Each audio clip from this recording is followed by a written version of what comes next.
What's going on, drinking buddies? Brand new podcast coming right at you. But before we get into it, real quick, happy fucking Thanksgiving. We've almost made it, guys. It's the end of November in 2020. 2021 is around the fucking corner. So I just want to say fucking happy holidays. No ads this week. We're going to get right into it. Hopefully you're enjoying whatever meal you're deciding to do for Thanksgiving. Hopefully you're not killing your grandmother. And I hope you enjoy this podcast with my guest, Kira Noir. Kira's back. We talk about a bunch of shit. We talk about OnlyFans. We talk about traveling the world. We talk about the pandemic, of course, and a lot of other fun shit. So sit back, relax, pop a cold one, and enjoy this new episode with Kira Noir.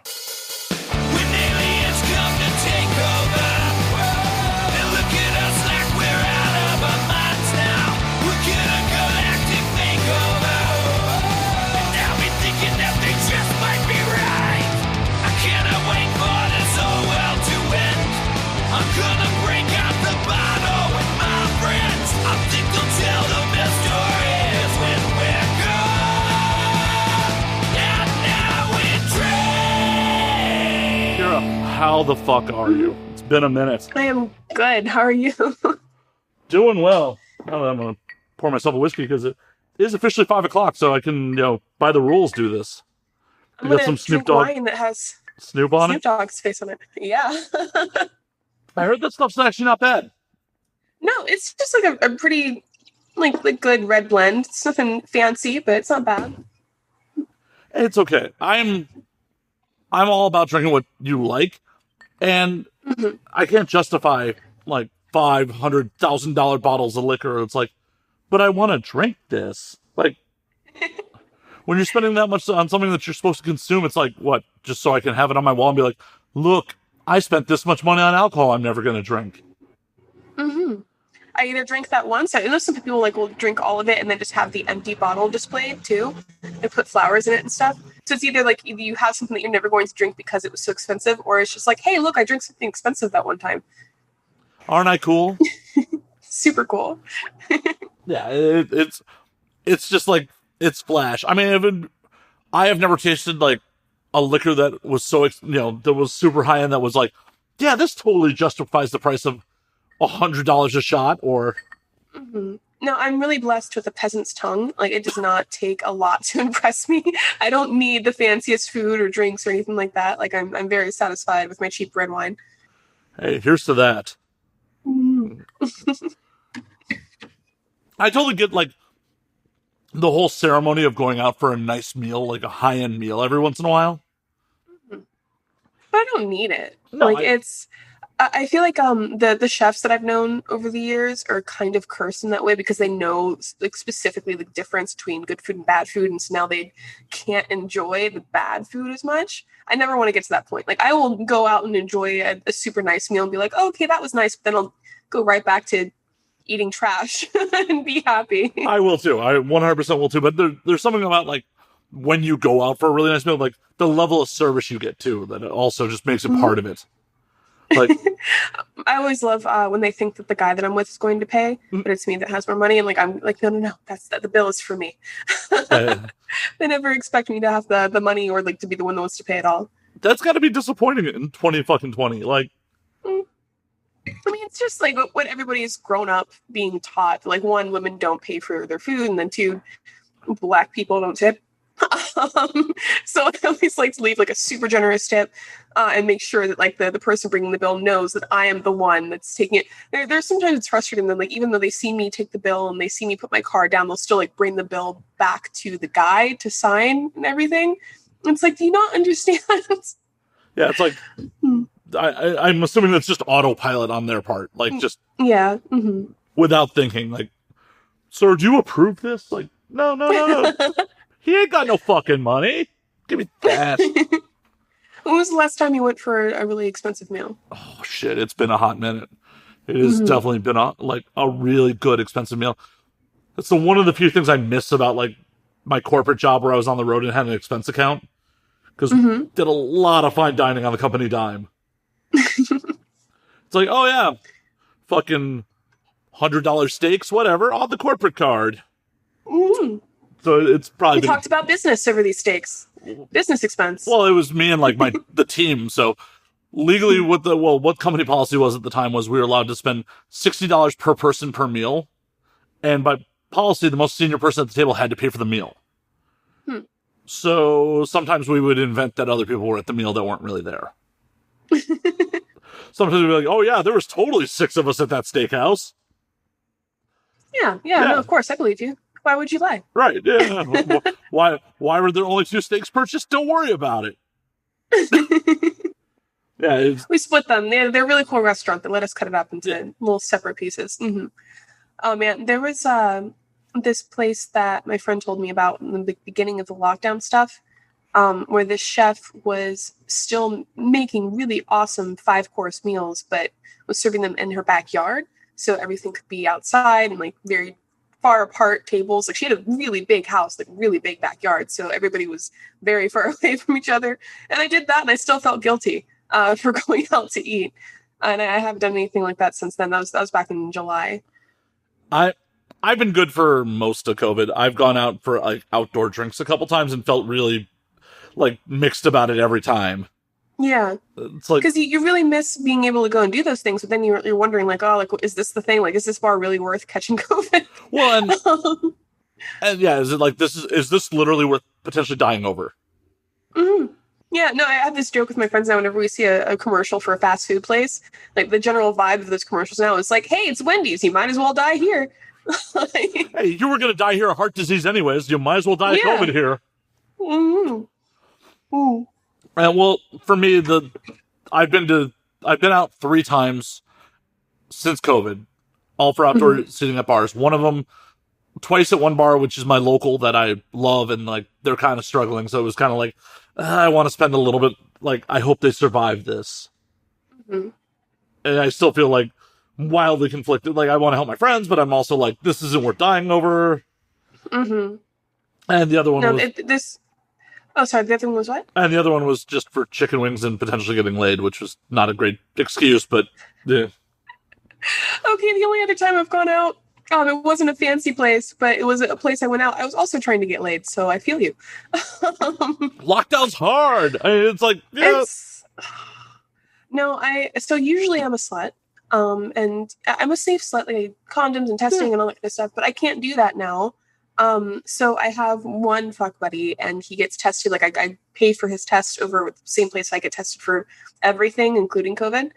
So that's been working out great, but I miss being able to just go to a bar and drink and talk to people. And it's just, I'm not going to do that anymore. No. And the thing about it is, even if you decide to, like every time I went to the bar, like every time, like the 3 times, literally all I did was talk to the people that I came there with at the table. It's not the same social environment.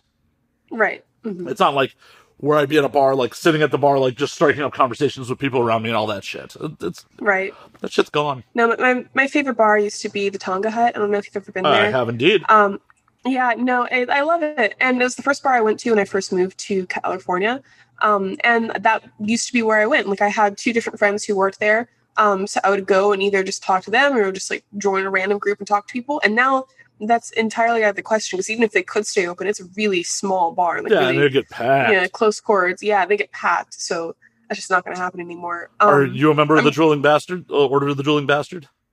No, what is that? That's the Tonga Hut's like prize if you drink like all their cocktails. Oh shit! No. I think I got like a little sheet of paper where you could check off all the stuff, I would always get painkillers. So yeah, I wouldn't really. If you drink your way around that whole list, they put you on like a plaque and shit.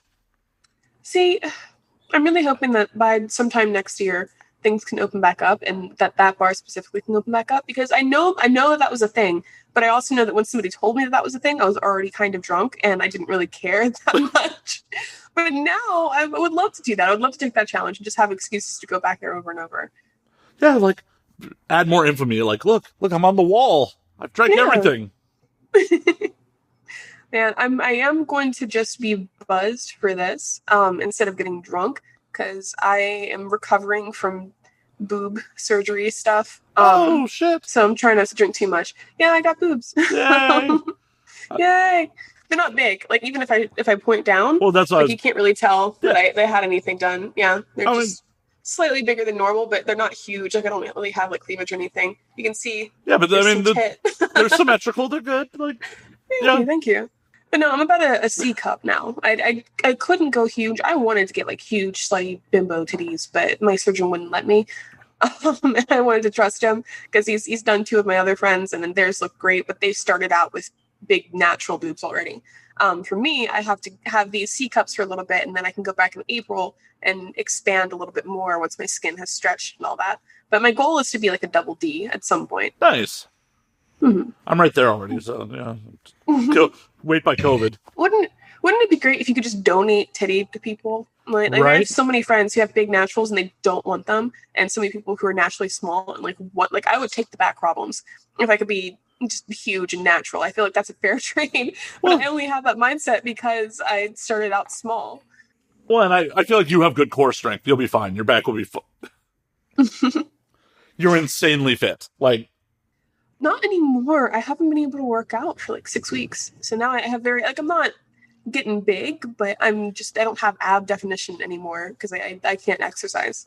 Aw. It sucks. You'll get back there. But no, I'm looking forward to being able to at least go on hikes and stuff again. And I can still go on walks. I have a little puppy. He's 5 months old, so I have to take him out a bunch. And that's been helping me not be completely just at home on the couch all the time. That's awesome. What kind of puppy did you get? He's really small. He's a Maltese mix. He's sleeping in his crate right now. Otherwise, I would bring him to the camera. But he's like this big. And his name's Bubba. He's awesome. He's really smart, but he's really stubborn. And he's not completely housebroken yet. So anytime I don't have eyes on him, I have to put him in his crate. Otherwise, he will just pee. He doesn't give a fuck about where he pees right now. He does not have a preference for going outside like most dogs. He's like, this is mine, peeing on it. This is mine, peeing on it. Well, no, not even that. He's not even marking his territory yet because he's still like a baby. Like there are some dogs who will like mark their territory inside, and like that's why they lift up their leg and try to get it as high as possible because they're trying to signal to anybody else who may come across the pee. They're like, hey, like a big dog was here. But for him, he still squats like a girl because he's not like trying to mark his territory. His bladder is full, so he pees. Like he doesn't care where he pees. He's like, I don't care if I don't want to be uncomfortable. I'm just gonna pee. It's fine. Yeah. But if I put him in his crate, he doesn't want to pee in there. So like then he would have to like lay on it and stuff. He doesn't want that. So that helps a little bit. But God, I knew that having a puppy would be really hard, but I didn't know it would be this hard for this long. And I'm really glad that I did get boobs like right before I got him. Because I wouldn't have time to do all of this if I was still shooting full time. Yeah, I can only imagine like how crazy a brand new puppy is. At least it's not a kid. Yeah, but he's no. I'm so happy. This is the closest I'm ever gonna have to having like a baby. And at least with him, like he's smart. He knows what I'm saying. It's just like trying to get him to like doing what I tell him to do.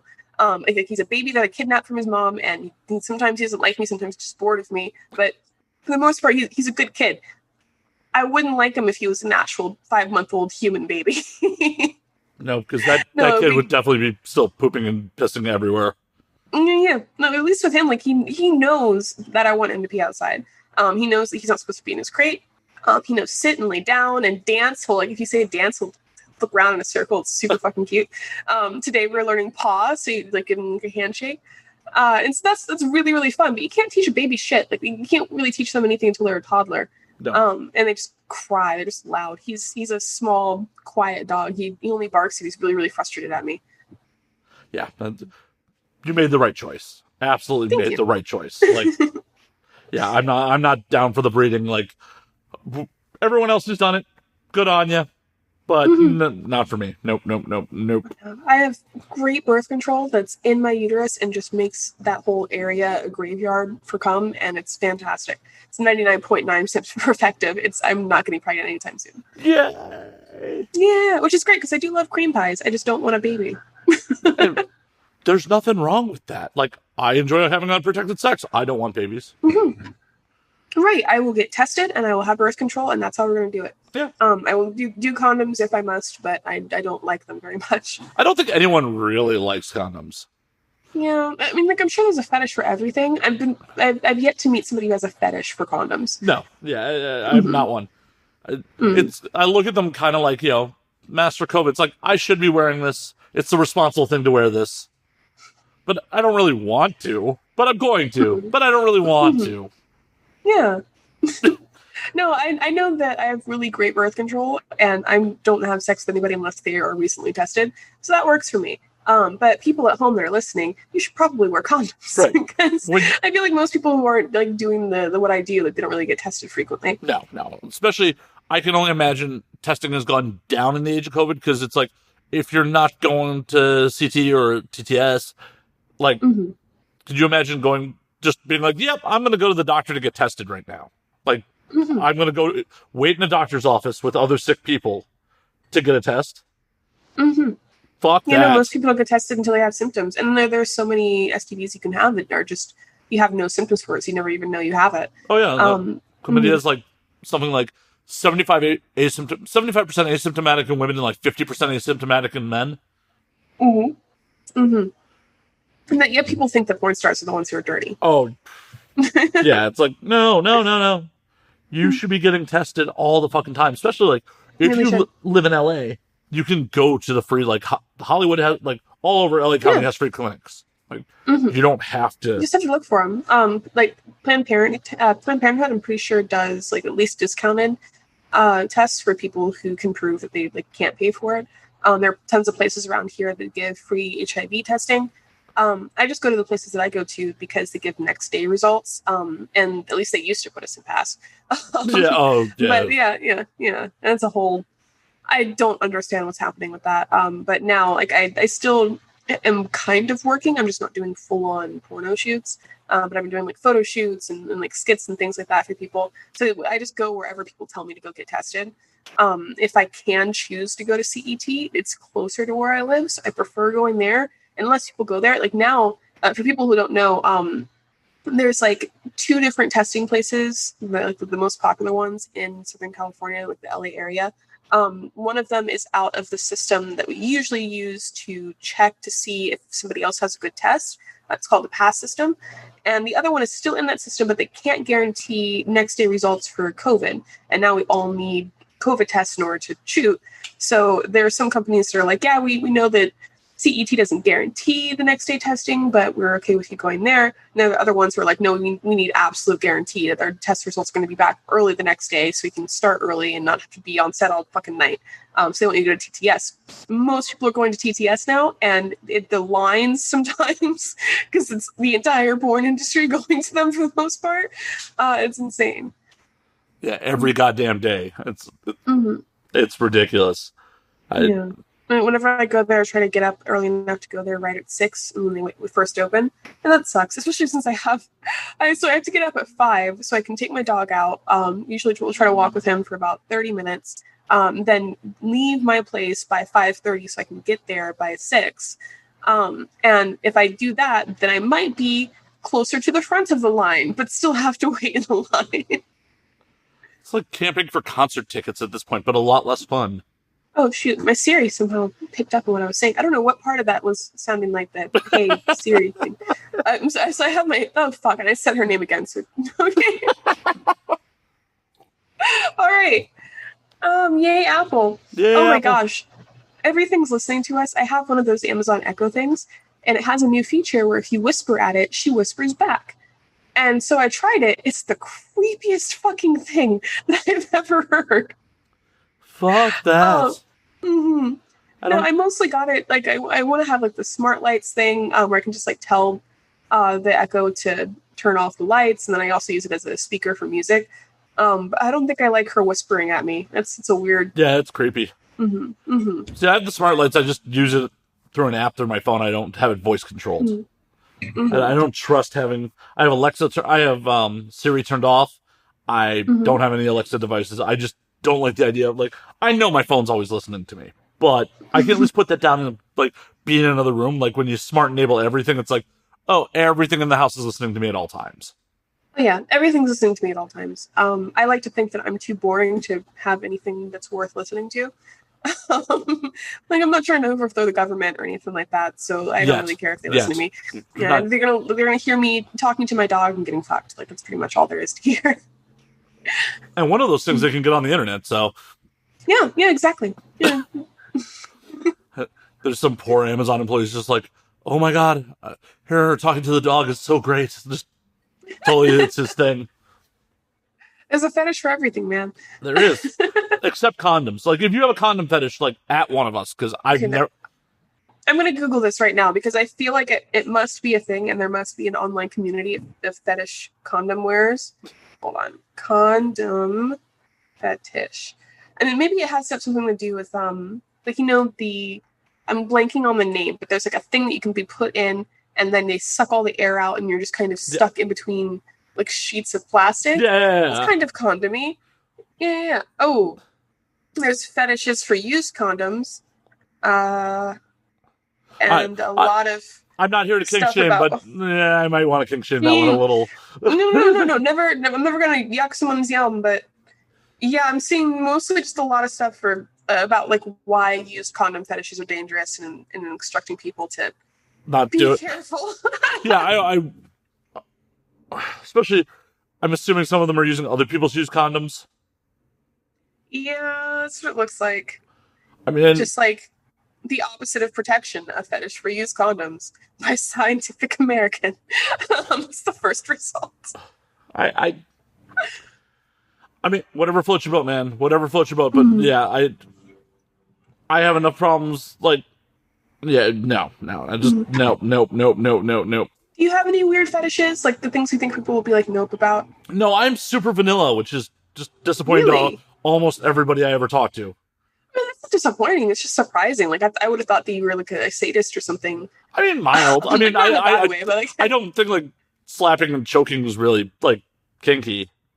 Maybe that's just like everyone's like, yes, Matt, that's a kink. I'm like, oh, it's a little kinky. I mean, depending on how much you do it and the severity of which you do it. Well, it all depends on the partner. Like, usually it's like if she's into it, a little bit of slapping, some light choking. I've definitely had some partners who were like, hit me harder and choke me harder. I'm like, okay, well. But you've never like punched somebody in the stomach or anything. No, I'm guessing. No. I generally some open hand slaps across the face or the butt, you know.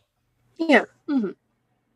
No, I've only been punched in the stomach once by Mona Wales years ago. And I feel like she's the only person that was able to make that sexy for me. I would have never even considered trying it before she suggested it. And I was like, okay, I'd be willing to try. And then it was just I'm really submissive. So like the giving up the power thing and like trying to endure stuff. But I think that if anybody else was like, can I punch you in the stomach? I'd be like, fuck you, no. Yeah. And there's just something about the way she presented it. I was like, yes, please. See, like the idea of punching someone in the stomach, like, just never crossed my mind. Like that had just like, you know, it's like when you choke someone or you slap someone. Like, generally when I'm doing it's like in missionary where like locked eyes as a it breaks it up a little bit. It's not like it's not like, oh, I'm just punching you in the like we're in a fight now. I'm inside you and it's a fight. Yeah, some people are super into that. Oh yeah, 100%. I mean, there's people that have wrestling fetishes that's the whole thing they want. They want like one of my most popular videos. I think that it's rivaling a Brazzers video for like the most views of anything that I've ever been in. Is a wrestling video that with my ex the day we broke up. It was beautiful. Did you two break up because you won? No, we broke up the night before, but we already had this shoot booked in Vegas. So we broke up and then we drove 4 hours together to go wrestle each other.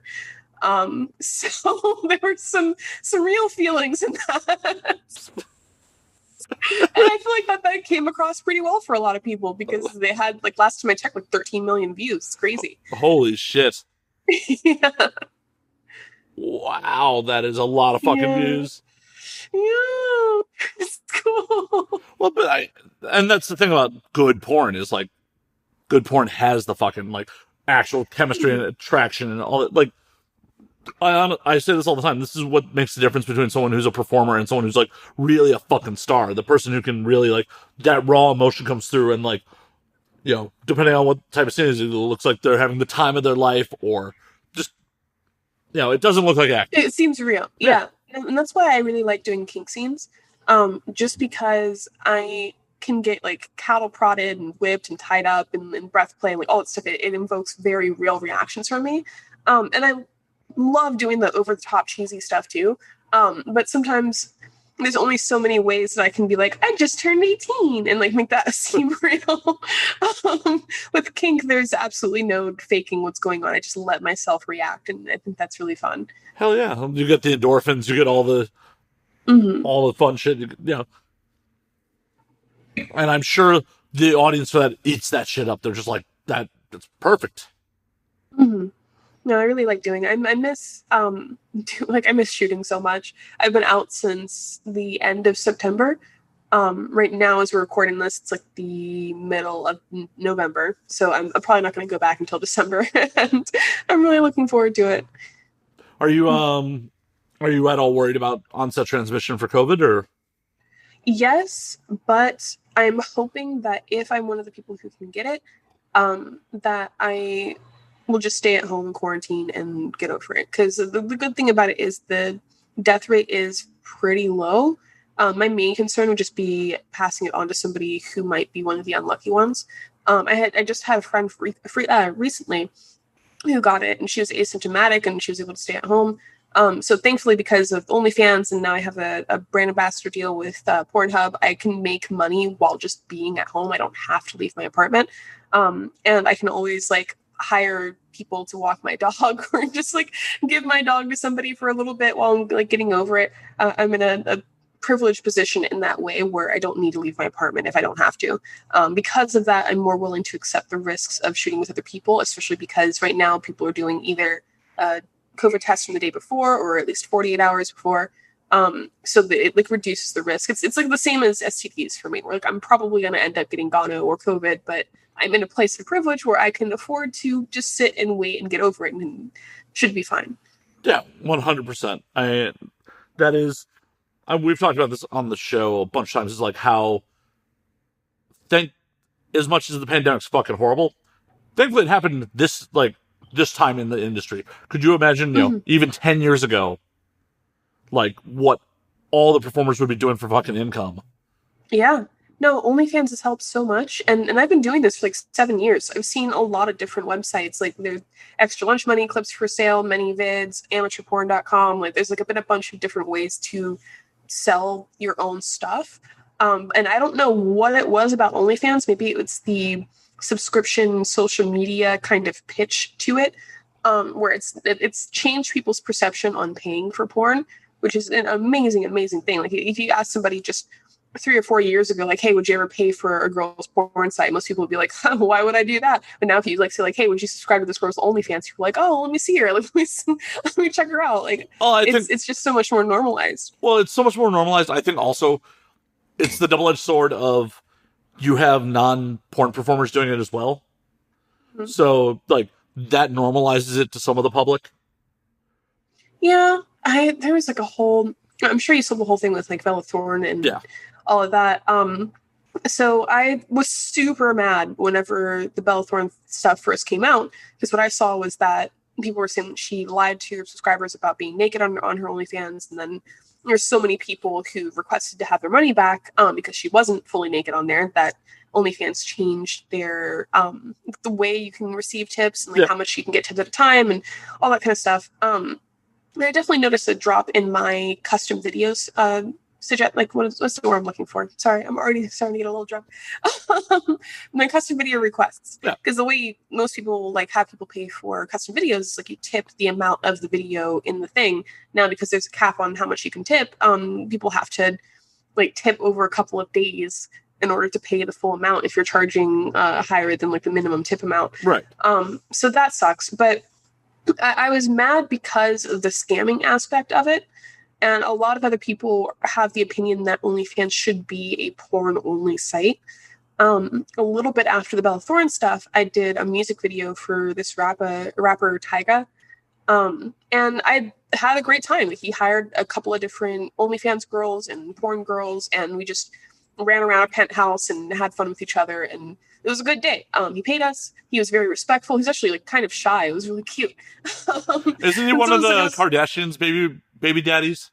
No, but he used to date one, I think. I'm not up I don't on really that know gossip. much about him. Yeah, me neither. I know the way I got the call for it was like, "Hey, do you want to be in a music video?" And I was like, "Yeah." Like I didn't know who it was for until I got there. But no, like, and then after that came out, there were a couple of girls that were very upset with me and the other performers who were in that music video because they thought that we were all on the same page, that celebrities shouldn't be on OnlyFans. Like he made like a series of music videos that he released on his OnlyFans account. And the way I looked at it, like he paid us, first of all. Second of all, we were naked. Like we were not doing hardcore porn, but there's definitely titties and pussies, and we were looking at each other. Like at one point, one girl like got underneath Tyga's towel. We were doing like some stuff in a shower. So it's like if you're going on to his OnlyFans expecting jerk off material, you will find that. And he compensated us for our time. Like it's not like I don't know, but the people were saying that we were just clout chasers and that we betrayed the sex industry because we worked with a celebrity for OnlyFans. Are you fucking kidding me? Like those people, like, I get. Those people are haters. Like those people are they're jealous. I don't really think that it's a jealousy thing. I don't really think it's a hating thing. I think that it's a misunderstanding, or at least difference of opinion on how OnlyFans works. Because the main person that was talking to us, like saying that we were sellouts on Twitter, was saying that that having celebrities on OnlyFans directly takes money away from the sex workers who are on OnlyFans are struggling, and that rich people who already have like success and money and all that kind of stuff, like a rapper, shouldn't be on a platform that a lot of people are using just to pay their bills. The part of that I disagree with is that when you first sign up for OnlyFans, I actually made a separate burner account for OnlyFans so I could subscribe to other people and like not do it as me, but just as an anonymous person. When you first sign up, they suggest different profiles for you, but OnlyFans doesn't promote its own porn performers. The suggested profiles that they put up whenever you first sign up are other people who are like dancers or actors or models. Like it's never a porn thing that they will suggest to you. And then the first time you subscribe to someone, that suggested list goes away. So there's never a time where a girl is in competition with Tyga or Bella Thorne, where if only they hadn't been on the platform, somebody would have happened across their profile. Like most people, in order to get somebody to go to your OnlyFans, you have to be promoting it on your other social media accounts. So the idea that celebrities are directly taking money away from smaller content creators who are making porn, I feel like it's just not correct. And not only that, but it's just like I didn't do it because I wanted clout. I did it because it's my job to perform. And somebody asked if I wanted to be in a music video, and I said yes. Like I've been in other music videos before. I've been in Skin Diamond's music videos. I've been in G-Eazy's music videos, and like this is just another one where it's like, yeah, those are usually fun and pretty easy. So I wasn't doing it. It's like, oh, if I do this, I'll get famous. And like they were they're really stuck on the idea that's the only reason we did it. Right. Not that we're in a pandemic and you need another fucking paycheck. Like. Right. No. They thought for sure that, one, we agreed with them that celebrities on OnlyFans was a bad idea. And two, they thought they also knew for a fact that the only reason we did it was to be more famous. Because they didn't want to actually hear about why we did it or how it was done, or they didn't want to change their opinion on the whole like celebrities on OnlyFans being detrimental to the sex work community. There was just no convincing them. There was one girl who tried to talk to her and be like, hey, like I'm friends with you and I think you're wrong and this is why I think you're wrong. And the girl was just like, no, they're fucking sellouts. And there's just no but would you be a sellout if you fucking went and did a music video that was aired on YouTube or MTV? I'm showing my age. MTV playing music videos. I know that doesn't actually happen. But it was the fact that it was released on OnlyFans. It was the fact that we worked with a celebrity who had an OnlyFans. See, and that's bullshit because OnlyFans started off as basically a premium Twitter, and the industry adapted and adopted it, but it was made for celebrities first. See, I've heard conflicting reports on how it got started. Some people have been saying that OnlyFans was started by a guy who was dating a porn girl and was trying to make like the next clip site thing. And then I've also heard that it was made for celebrities. I don't know which one is true. I think that obviously it's not that they don't like the porn performers being on their platform, but they're not talking about it. Like if you go to the OnlyFans Twitter page, they never mention the fact that there's porn on OnlyFans. Like it's just like, hey, join us. You can get tutorials from chefs and see your behind the scenes from your favorite celebrity. Like they never ever mention that there's porn on the site. But on the other side of the coin, they don't ever put restrictions on us that bans porn outright. Like they have some restrictions where like you can't say piss play, you can't say anything about fisting now, I think. You can't do fake blood. So you can't do like really extreme porn. Not maybe extreme, but you can't like do that side of the spectrum of porn, but you can still be naked on there. Yeah. Like you can still sell porn. Like they don't have a problem with the fact that people sell porn on there. They're just not going to promote that themselves. Well, because it's primarily owned by MFC these days. Really? OnlyFans? Mm-hmm. Oh, wow. I didn't know that. Yep. The owner of MFC has 75% control of OnlyFans parent company as of 2018. Nice. But it definitely... So they're probably not going to ever ban porn from the site. No. Good. But that doesn't mean they won't dick around with you guys' pay or change stuff up. But, looking at what I can quickly Google, it was...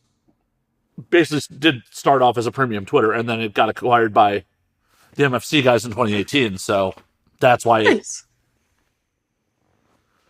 that's why it's taken the porn lean that it is. But obviously, MFC didn't launch this on their own, so they're going to still lean towards mainstream people being on it. That's why I'm sure it makes them a shit ton of money to have celebrities on there. So there's absolutely no reason for them to stop them from joining. Yeah, they plugged the hell out of Bella Thorne's fucking appearance. And no, I was really mad at her whenever all that stuff first came out. And the most liked tweet that I've ever put out was me saying, fuck you, Bella Thorne, which I think is kind of stupid. And now I've been talking to people who say that they know her in real life, and apparently from what she's saying, she had no idea that it was going to go down like that. She tried to be upfront about the fact that she was going to be naked on there. And there's even like a screenshot of something that I shared that I thought was from her account, where somebody was like, oh yeah, like if you open this picture, you'll see me naked. And the guy was like, how naked? And she was like, naked. And it seemed like she was blatantly scamming. Yeah. But it turns out that screenshot was from a catfish account that was pretending to be her. So now I'm like, well, fuck, I completely reacted strongly to that situation without knowing this person and the facts, and just, I feel like an asshole. So now I'm going to if I see somebody saying like, oh, this person's doing something awful on Twitter, like I try not to get into it because I never want to be wrong again and feel like a dick. Well, I totally feel on that. I mean, there was still a lot of bad in that situation. For sure. I do think that OnlyFans changed the tipping system because of that situation. Well, because they didn't want to kick her off because they were making a bunch of money off of her, but they need to show the people on the site they're doing something about it. Well, the thing about it is, I don't know. No one has been able to confirm for me, at least everyone I've talked to. Was it OnlyFans as a company that made that call, or was it who handles their billing who made that call? That's a good point. Yeah, because if they're whoever handles their billing's like, whoa, we're not dealing with this level of chargebacks anymore. You guys got to change this shit. It might have been out of their control. I don't know. No one's been able. I don't have anyone from MFC on. I haven't had anyone who works at OnlyFans on to be able to confirm or deny that. But that would be one possible theory. Is just it was beyond their fucking control. But they can't just be it's definitely that caused it. Yeah. 100%. With her joining. And I'm just not sure anymore that she intended to scam people. And I feel like a jerk for assuming that, especially assuming that based off of a screenshot of somebody who was not her. And yeah, I'm just going to try to be nicer on the internet because I really don't like that the most shared and liked tweet that I've ever had was me saying fuck you to somebody and sharing pictures of something that was not from them. And just generally being a bitch. But I totally get it, especially at the time where it's like everyone took it as essentially an attack on the industry. Like when people are fucking starving someone who is a former Disney star who is, unless she has an MC Hammer-esque entourage, is not going to be broke anytime soon. Right. And I do still stand by the idea that I think that there's nothing wrong with having a safe for work OnlyFans. You should just be very upfront about like what's going to be on the site. I think that people there have been other celebrities like before Bella Thorne who have made an OnlyFans and said like, yeah, you'll see sexy stuff on here, and then nothing's there. And even normal people have been doing that. Like there's like a bunch of jokes on Twitter a while back where like somebody was like, I signed up for this girl's OnlyFans and she's just folding laundry. I think it's just, that's fucked up. You shouldn't be doing that to people. It gives a bad stigma to the site. I don't know. I don't want to say that somebody who already has money shouldn't be signing up for OnlyFans, because I'm not rich, but I'm not poor either. I could probably survive fine without OnlyFans, but I like using OnlyFans because it's nice having that extra money. So I feel like it would be hypocritical for me to say if you already have money, you shouldn't join, because it's not like I don't want to gatekeep OnlyFans that way, where like you have to be struggling and starving in order to make one.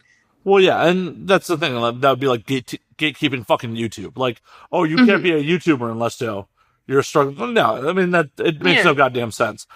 It's just the thing where, and who knows if this was actually true, but like some of the things that were said at the time was Bella was doing this just to research for a role that she like, it's her, that was annoying. I didn't appreciate her especially apology. Because the director came out and said that this is something that they talked about, that there's no plans to actually make this film.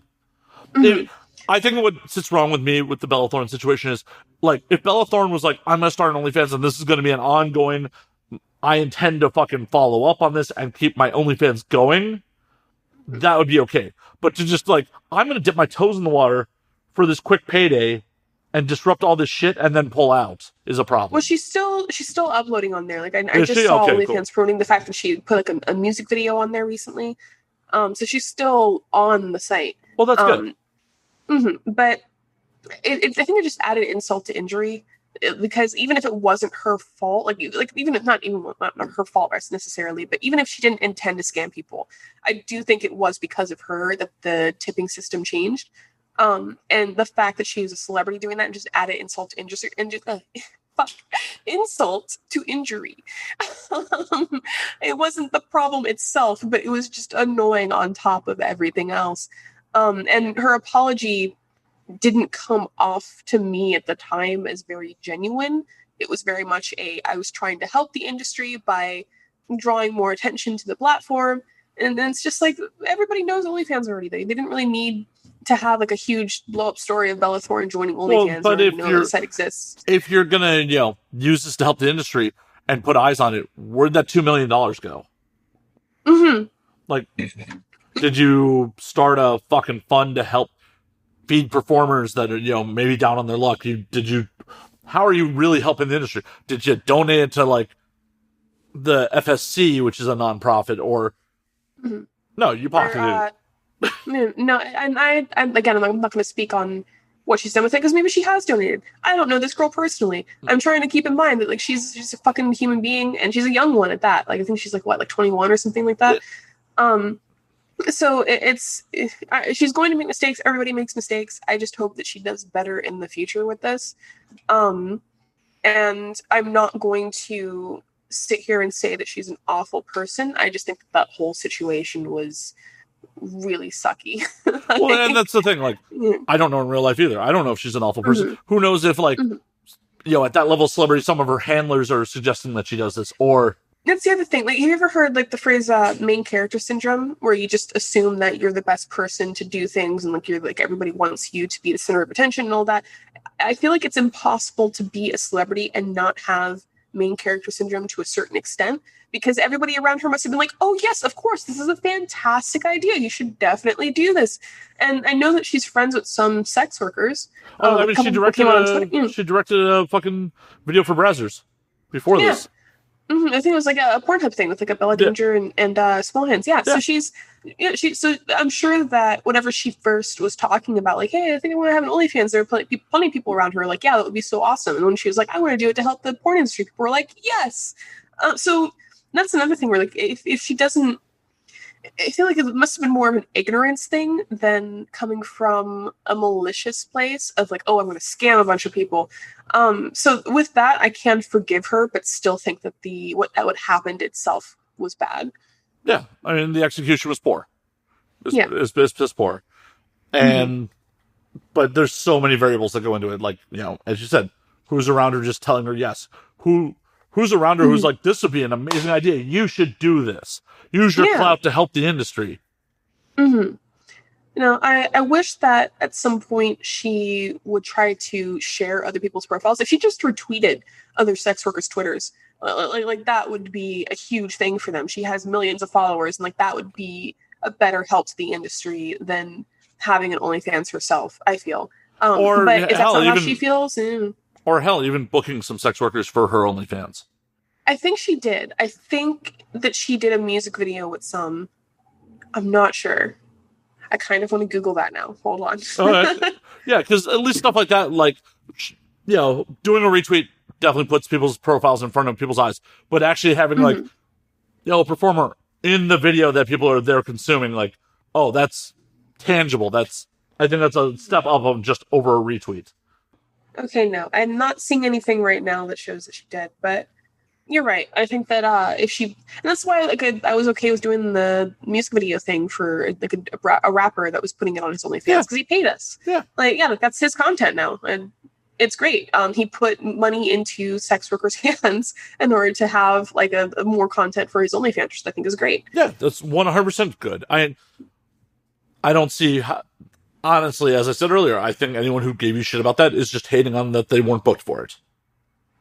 No, I don't think so. I really, because I used to know this girl, and not well, but I've been around her and interacted with her enough to assume that she's not the type of person that just be jealous and lash out that hard because of jealousy. I really think that she genuinely believes that I was on the same page of celebrities shouldn't be on OnlyFans, and that the only reason that I went against my morals and values was for fame, which would be wrong. Like if what she thought was what I actually did, then she would be absolutely correct. The only problem is she is refusing to believe that we had any other kinds of intentions or that we had any kind of different views on celebrities on OnlyFans. True. And honestly, if you had decided to do it just to fucking do it for the fun of it, for the clout of it, there's really nothing wrong with that. No, it's better that you got paid. It's much better that you got paid. But at the end of the day, if you're like, this will be a fun experience for me, and it could help my career, what's the harm in that? Who's your favorite celebrity? Keanu Reeves. That's a good one. And it's 100% for a real life interaction I had with Keanu. Really? When did you meet him?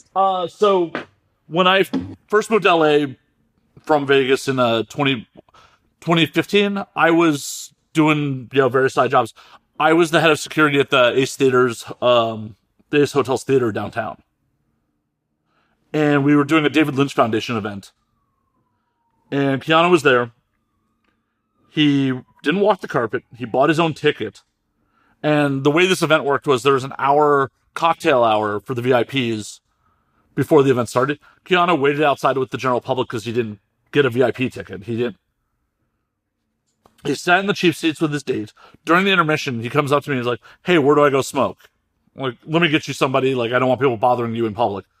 And he's like, no, where do you go smoke? He refused any special service and just went out and super chill. Just went out in the public with the public and, smoked a cigarette. It's like he just really desires to be everyman. Like that he doesn't. And doing that gig, I dealt with a lot of shitty celebrities. So it was such a fresh, breath of fresh air to deal with someone who's like, no, I bought my own ticket. I waited in line. I don't expect any special services whatsoever, and outright refused them when offered. Because honestly, I offered him a security detail to go smoke somewhere in private just so I didn't have to deal with him possibly getting harassed to make my own life easier. And he just refused it. So all the memes you see about him riding the subway and being an everyman are 100% legit. I thought they might have been something that his publicist put together. No, it's just who the dude is. Nice. No, that's awesome. I love Rihanna so much, and I never want to meet her in person because I would hate to find out that she's awful. I don't want to know anything about her real personality. I just want to enjoy the persona that she puts out there, and the art and the makeup and the lingerie and all of that, and just enjoy that without knowing her real personality, because there's always the possibility that she sucks, and like that would crush my spirits. Oh yeah. I've never heard anybody who's worked with her. Like I whenever you live in LA, I feel like you usually will know somebody who has met some sort of celebrity in some capacity, like being security detail or a bartender or something, and like can give you some insight on what they're like whenever they're not like doing an interview or whatever their real job is. And I've never talked to anybody who's worked with Rihanna. So I don't know, and I don't want to know. I am. Well, ignorance is bliss. There, we'll go with that. Hopefully, hopefully no one ever crushes you, or hopefully you meet someone who's like, oh, she's amazing. Yeah, that's what I would. If I ever meet somebody who's like, oh, I worked with Rihanna, I would just say like, if you don't have a good story about her, please just don't tell me anything. Oh yeah, because I have a lot of celebrities I would never want to interact with again. There's this. Have you ever watched Community? Yeah. Okay, I can't remember who the celebrity was, but I vaguely remember there's a scene where Donald Glover's character was introduced to one of his favorite celebrities, and like he has a meltdown afterwards, and he was like, I told him 1,000,000 times I never wanted to meet him. I just wanted an autograph. You can't disappoint an autograph. And I'm like, that's how I feel. I hope no one ruins the fantasy for you. I absolutely hope no one ruins it for you. I can ruin some other ones for you. Oh, oof. Okay, yeah. What are the worst interactions you've had with celebrities? Well, I don't know if this is completely their fault, but Schoolboy Q and why am I spacing on, he's from Compton. There's another rapper they're on tour together. Why am I spacing on his name? I don't know Schoolboy Q, so I probably wouldn't know the other one either. The other one's the more famous of the two. I'm just spacing. They were doing a show at the Ace, and one of my guys told them that they couldn't smoke weed in the green room, and it just escalated from there. And like resulted in them just being complete absolute pricks to like the whole staff. They from stage said fuck the security like during the show. Huh. Okay. So that was pretty bad. Marilyn Manson sucked. I've heard that a lot. Yeah. His road crew, the best motherfuckers. Like his whole crew were so gracious, so fucking awesome people. Manson himself just kind of sucked. Yeah, I've heard that before. And like it's another one of those like I know somebody who knows somebody things where I was friends with somebody who was friends with one of his exes and told me some stuff that she had told him. And I like his music, but now I can't listen to his music without remembering that, so I'm not really a fan anymore. Yeah, I wasn't a huge fan in the first place, but like after that night, it was just like, yeah, I'm super not out. I'm super out. Like it was just like he was such a prick to like fucking everybody, and like we're the people trying to make sure he's safe and like trying to make sure he's comfortable, and like you're just gonna be a prick to like the venue security. Like, it doesn't sit well. No, I'm not famous in any like real capacity. Don't say that. I don't think I ever will be. 13 million views says otherwise. Well, that's porn though. Like that doesn't really count. Like people don't know. Even when I get recognized, it's not often, and usually it's not I know you're Kira Noir. It's usually a thing of like, hey, you look kind of familiar, and like even then I don't get that much anymore because I'm usually wearing a mask outside. But I don't think I'll ever get famous, and I'm kind of grateful for that, just because the money must be really fucking fun. But I feel like it must be close to impossible to not be a dick sometimes whenever you're that famous. Like, you're going to end up offending somebody at some point. You're going to end up being in your own bubble with yes people. And, like, Keanu Reeves being super nice and not wanting special treatment is fucking great, because he's been famous since he was very young, right? Oh, yeah. Like, I mean, they were just, I just watched the new Bill and Ted, and it's like, yeah, this was 30 years ago. Like, oh, my God, you were fucking, like, starring in a movie 30 years ago.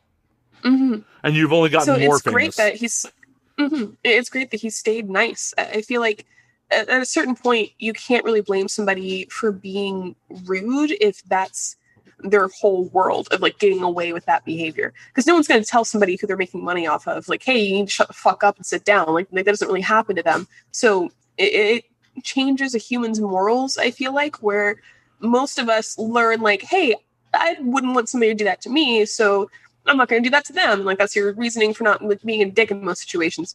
But if you're always in a situation where people are okay with you treating them that way, then can you really know that that's bad? Or I don't know. It's a weird thing that I have where I try not to judge people too harshly, even though like I think that there are some like higher up porn girls or celebrities that I think are assholes. But it's always a question in the back of my head. It's like, are you an asshole because you're just inherently an asshole, or is it because you were rewarded for this kind of behavior? That's an important question to ask, but it's also it depends. Like, I totally get like being an asshole if like Eminem's out at fucking dinner with his family and someone tries to bother him while he's at a fucking table. You know, time and a place. But to be a dick to like your security detail when you're performing, yeah, that's an asshole move, and a dumb one at that. Yeah, it's like these are the people that are whose job is to try to keep you safe, and you're just going to be a dick to them. Like, even with why can I not remember the dude's name? Schoolboy Q, and he's got like, he doesn't have like a rapper's name. It's like a actual like first and last name. Fuck, he's really fucking famous, and I'm just completely. Sorry. I'm completely spacing on his name, but like, yeah, in that situation, like, yes, they were giant dicks, but also they got into conflict with our people first, which like my guy was completely in the wrong. Like, but the thing about it is I tried to go appease the situation. Like, because I talked to the theater management, they're like, whatever, let them smoke. We'll just charge their label for the fucking damages. So I'm like, and see, if that's where what it always is, where every time they smoke inside, people are just like, whatever, and like they're fine with it. Yeah. The first time somebody tells you like, hey, you shouldn't be doing that, like your reaction is going to be like, why the fuck not? It's never a problem anywhere else. Like, well, you're just being an asshole to be for no reason. And the thing about it is, but my guy also wasn't like, hey guys, can you not? It was like, you guys got to put that shit out. Like, treating, you know. And if you're not used to being talked to that way, I'm sure that was pretty jarring. Well, but even if you are used to being talked to that way, like, you're the talent, and the security guard who's probably making barely over minimum wage is trying to tell you what to do. I totally get that. Like, and that's why I rolled back in there. I'm like, yo guys, it's fine. Sorry about that. But like later on the night, like their management, like their manager actually like threatened that security guard who had gotten into it with them earlier. And I'm like, dude, just walk away. Just walk the fuck away. And he's like, what the fuck, man? You didn't have my back? Like, that guy threatened me. I'm like, and what the fuck are you going to do about it? You're going to brawl dude's fucking manager? Do you think that's going to end up well for any of us? Like, he threatened you. He didn't legitimately threaten you. Did he pull a weapon on you? No, he just talked some shit. You walk the fuck away. You go, well, that sucked. You swallow your pride for half a second, and we still have jobs. Like, no, it doesn't excuse their behavior, but it just gives a reason for it. Right, where, like, Manson was just a dick, top to bottom. Like, but a lot of people... Sorry, my puppy's son. Aw. Oh, yeah. Hold on, wait, I'm going to grab him for one second, because I just want to show him on camera. Yeah. Bubby. So, this is Bubba. Oh, hi, Bubba. Oh, you're frozen. Hi, Mama. Oh, I'm frozen? No, you're good, you're good. Oh, shit. Oh. Okay. It was Kendrick Lamar. Kendrick Lamar. Oh, man, he was a dick? That sucks. But, I mean, it was also because, as I said, it was promoted. They provoked a little bit, but it's still like, they were, yeah. Schoolboy Q and Kendrick were both kind of dicks that night. Gotcha. Well, that's disappointing, but there's always a reason for it. I like to think that evil doesn't exist in a vacuum. Sorry, it doesn't exist in a vacuum. That like anytime somebody does something awful, it's because of other reasons, and that doesn't make it okay. But like understanding those reasons can help you avoid that kind of stuff later. 100%. 100%. And then some of the celebrities were just fucking funny. Like, you know, Tim Robbins snuck like 4 girls backstage when he wasn't supposed to. Which I totally let slide. Like, I would relieved one of my guys who was working one of the stage doors Well, so he could take his break, and Tim Robbins rolls through with three girls, and you had to technically be on an all access with escort privileges to bring people backstage. And I'm just like, I'm not going to tell Tim Robbins he can't bring like these 3 or 4 20-year-old girls backstage with him. I don't know who Tim Robbins is. Who is that? Bull Durham, Shawshank Redemption, Tim Robbins. Like, you've seen the Shawshank Redemption, right? No. Fuck. He's a really fucking famous actor. Okay. He was married to Susan Sarandon at one point. I don't know who that is either. Oh, you definitely know who Susan Sarandon is. You've seen the Rocky Horror Picture Show. Yes. She's Janet. Oh, okay, yeah. Okay, yes. I know who she is. So, I would, like, it was one of the Lynch Foundation events, and, like, Tim Robbins was playing in the band uncredited. Like, they didn't announce that Tim Robbins was playing in the band. He was just playing in the fucking band. And, yeah, showed up with, like, just tried to bring a bunch of girls backstage. We're like, yeah, Tim Robbins, just go with these girls. Like, how am I going to tell Tim Robbins, no, you can't bring these girls backstage? Like, the fuck? Man, I've never been in a I want to bring somebody backstage kind of situation. Like, anytime I've been backstage anywhere, I'm, like, about to go up and hope that I don't stutter, like presenting an award or something like that. And I almost always end up stuttering because people tell me that I'm articulate, and I really, really, truly believe that it's just my appearance would make some people think that I am dumber and less articulate than I am. It doesn't mean I'm smart. It doesn't mean I'm very well spoken. It just means I exceed expectations, and the expectations were low to begin with. Like, I stutter a lot and, like, mess up my words a lot. As someone who edits hours of people's dialogue, everyone fucking does. Everyone fucking does. I work with, besides doing my own podcast, produce for other people, and literally everyone, like, one of the podcasts I produce, the guest was someone who has done TEDx talks and shit like that. Fucking stuttering, long pauses. Everyone does. The human ear, unless you are specifically listening for it, misses it.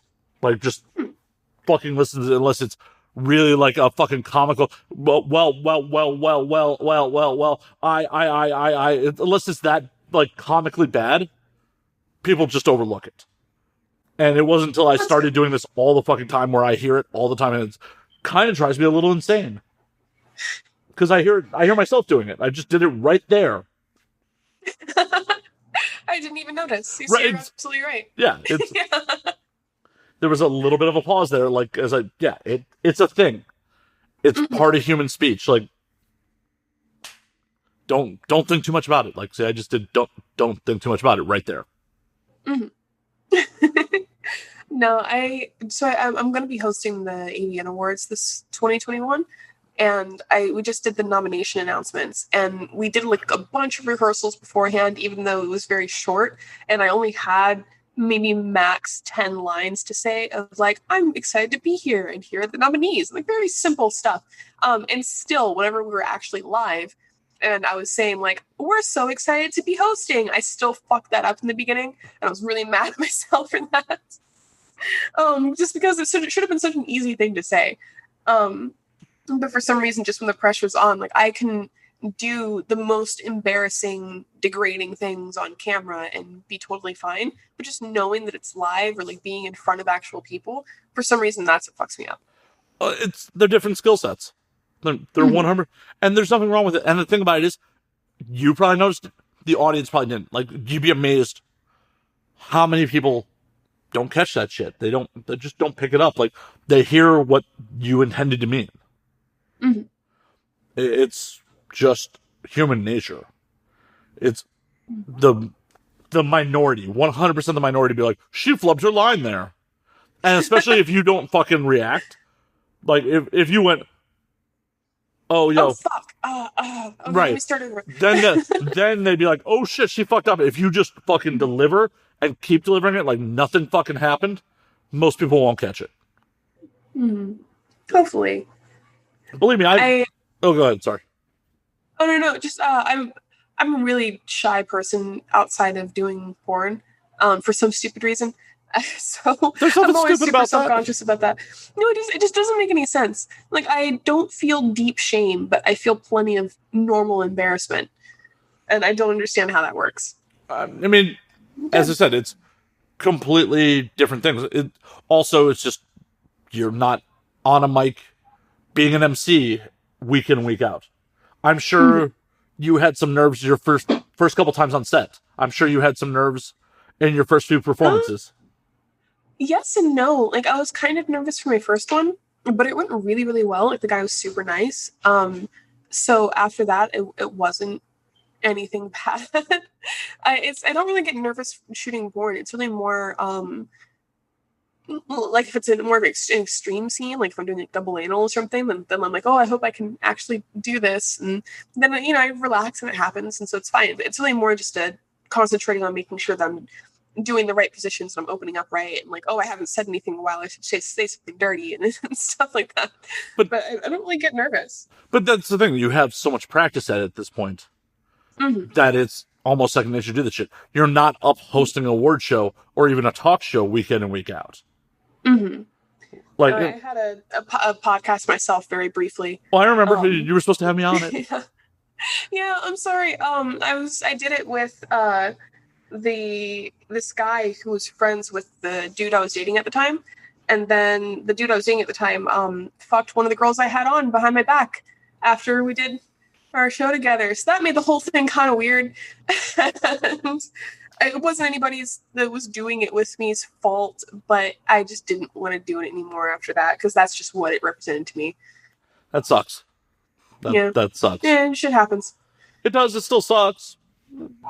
Many of the episodes are still available on YouTube and stuff. People want to check it out. You should. Yeah. But even then, it's still like, there's definitely different, like, as much as I talk my ass off on this all the fucking time, it still took me, and I'm still not 100% great being on stage. Like, doing, like, live public speaking. It's still not 100% my comfort zone. Yeah, I emceed and hosted a bunch of shit in the strip clubs. And, like... Do you have a strip club DJ voice? Can you do it for me? Oh, hold on. Give me one sec. I feel like I'm going to botch this, being on the spot like this. All right, Kira, coming down to the stage next. We have Kira.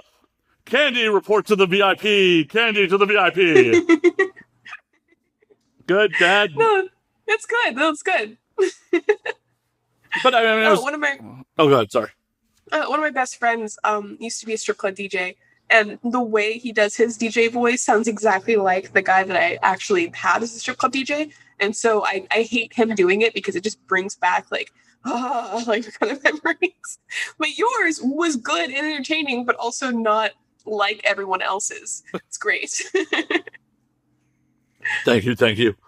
But that was still like a muscle that like needed to be worked out before it was not like just terrified. You know, the first time I was doing one of the Dames and Games event, like, Matt MC, I'm like, but I do pre-recorded stuff. Okay. And I just I did it. I just fucking did it. But also, like, AVN 2018, I definitely bombed in front of the whole fucking industry. Really? Yeah. I was at AVN 2018. What happened? When I got on stage when we won Best Comedy? Did you not see me? I must have seen it. I don't remember you doing anything bad. Well, it was just like I didn't have anything to fucking really say. You know, I went up there, like, accepted the Best Comedy, not expecting them to hand me the fucking trophy. Sorry to the audience that has heard the story 100 fucking times. I've only ever won one AVN, and it was for a category that wasn't announced during the show. So I just had to like go and pick up my trophy. And then the one thing that I got that was announced, I ended up leaving XBiz early that year because I was sure that I wouldn't win, because I almost never win. So it was just like, okay, this was fun, and I gotta wake up early the next morning, so I'm gonna go ahead and like take some pictures and then get out of here.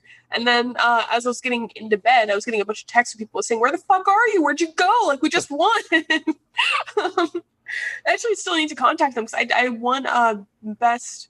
I think it was like best group sex scene, or it's something. I don't know. It was for Three Cheers for Satan, a Burning Angel movie that was a lot of fun, and it was a really great scene. So I'm really glad that it won something. But I don't have the trophy for it. I need to like contact somebody on XBiz and like ask them to send me one because I do want that trophy. I just have not, gotten around to getting it yet. See, technically, I'm an AVN award winner in the loosest sense of the word because I was in the best comedy for 2018. But I lost my personal nomination for best non-sex performance. So, aw, I know. No, it happens. I remember the first year I was nominated, and I thought for sure I was going to get best solo. And it was mostly because everybody else kept hyping me up, and I'm kind of mad at people for doing that to me because there's no way I was going to win against like all of the other huge names and stuff. I was brand new, and I did it for a smaller company, so it was a great scene. Like what I did was good, but it is a little bit politicky. So I didn't really have that much of a chance, but people kept telling me for the whole convention week that I was definitely going to win. So by the time like it was the show night, I was like, yeah, I'm definitely going to win this. It's going to be great. And then I didn't, and it crushed me. So now I just go into the award season thinking like, it's great that I was nominated and I'm going to be happy for whoever actually wins it. I don't know. I think that this year I'm nominated for 8 different awards for AVN, 2 for XBiz, and 3 for the Pornhub Awards. And I don't think that I'll win any of them, but I'm hosting AVN, so that's pretty fucking cool. You're hosting. There's almost guaranteed that you're going to win something if you're fucking hosting. I don't think there's... No. I don't think there's been a single year where the host has not won something. But I would be the one to have the bad luck to be the first one. Because you gotta understand, like, I am very much a B plus kind of person. And that's there's nothing wrong with that. I'm at peace with it at this point. But I'm always like good, not great. So it's fucking awesome that I'm hosting. I don't think I'm going to win anything. And that's totally fine because the people who are going to win it are amazing people who very much deserve those awards. So I will celebrate and be happy for them while we're shooting whatever kind of version of the AVN show we're going to be doing without an actual audience. What are they using for a set for it? Like, I doubt they told me they haven't decided yet. I don't want to talk about it too much because I know that they're kind of secretive with this kind of stuff. I don't know what I'm allowed to say in terms of what we're doing for the show. All I know for now is, I know, but I just don't want to get in trouble. I'm a goody two shoes. Well, I get that. I don't want to get you fired. I don't want to like have to call Peter Warren and be like, "You got to take Kira back. It's my fault. I got her drunk." Or at least like don't have her do anything for the 2022 awards because, but no, I know it's not going to be at the Hard Rock or in front of an audience at all. They're just going to still do something live, just with like the hosts and the trophy girls and a crew, probably. Are they going to have a comedian this year? I don't know. I really hope they do. I hope they have a comedian and musical guest still. Because for mainstream award shows, they're still doing like musical acts and all of that. They're just doing it without an audience.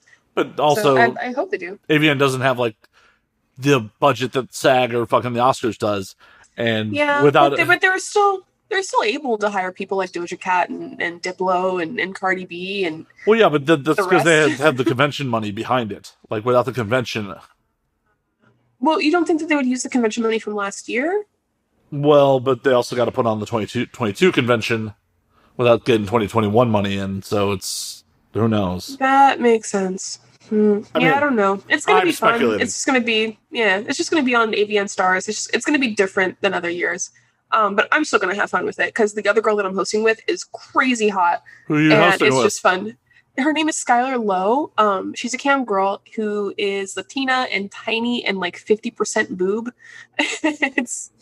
She's awesome. Excuse me for a moment. I need to make use of Google real quick. You absolutely should. She's crazy gorgeous.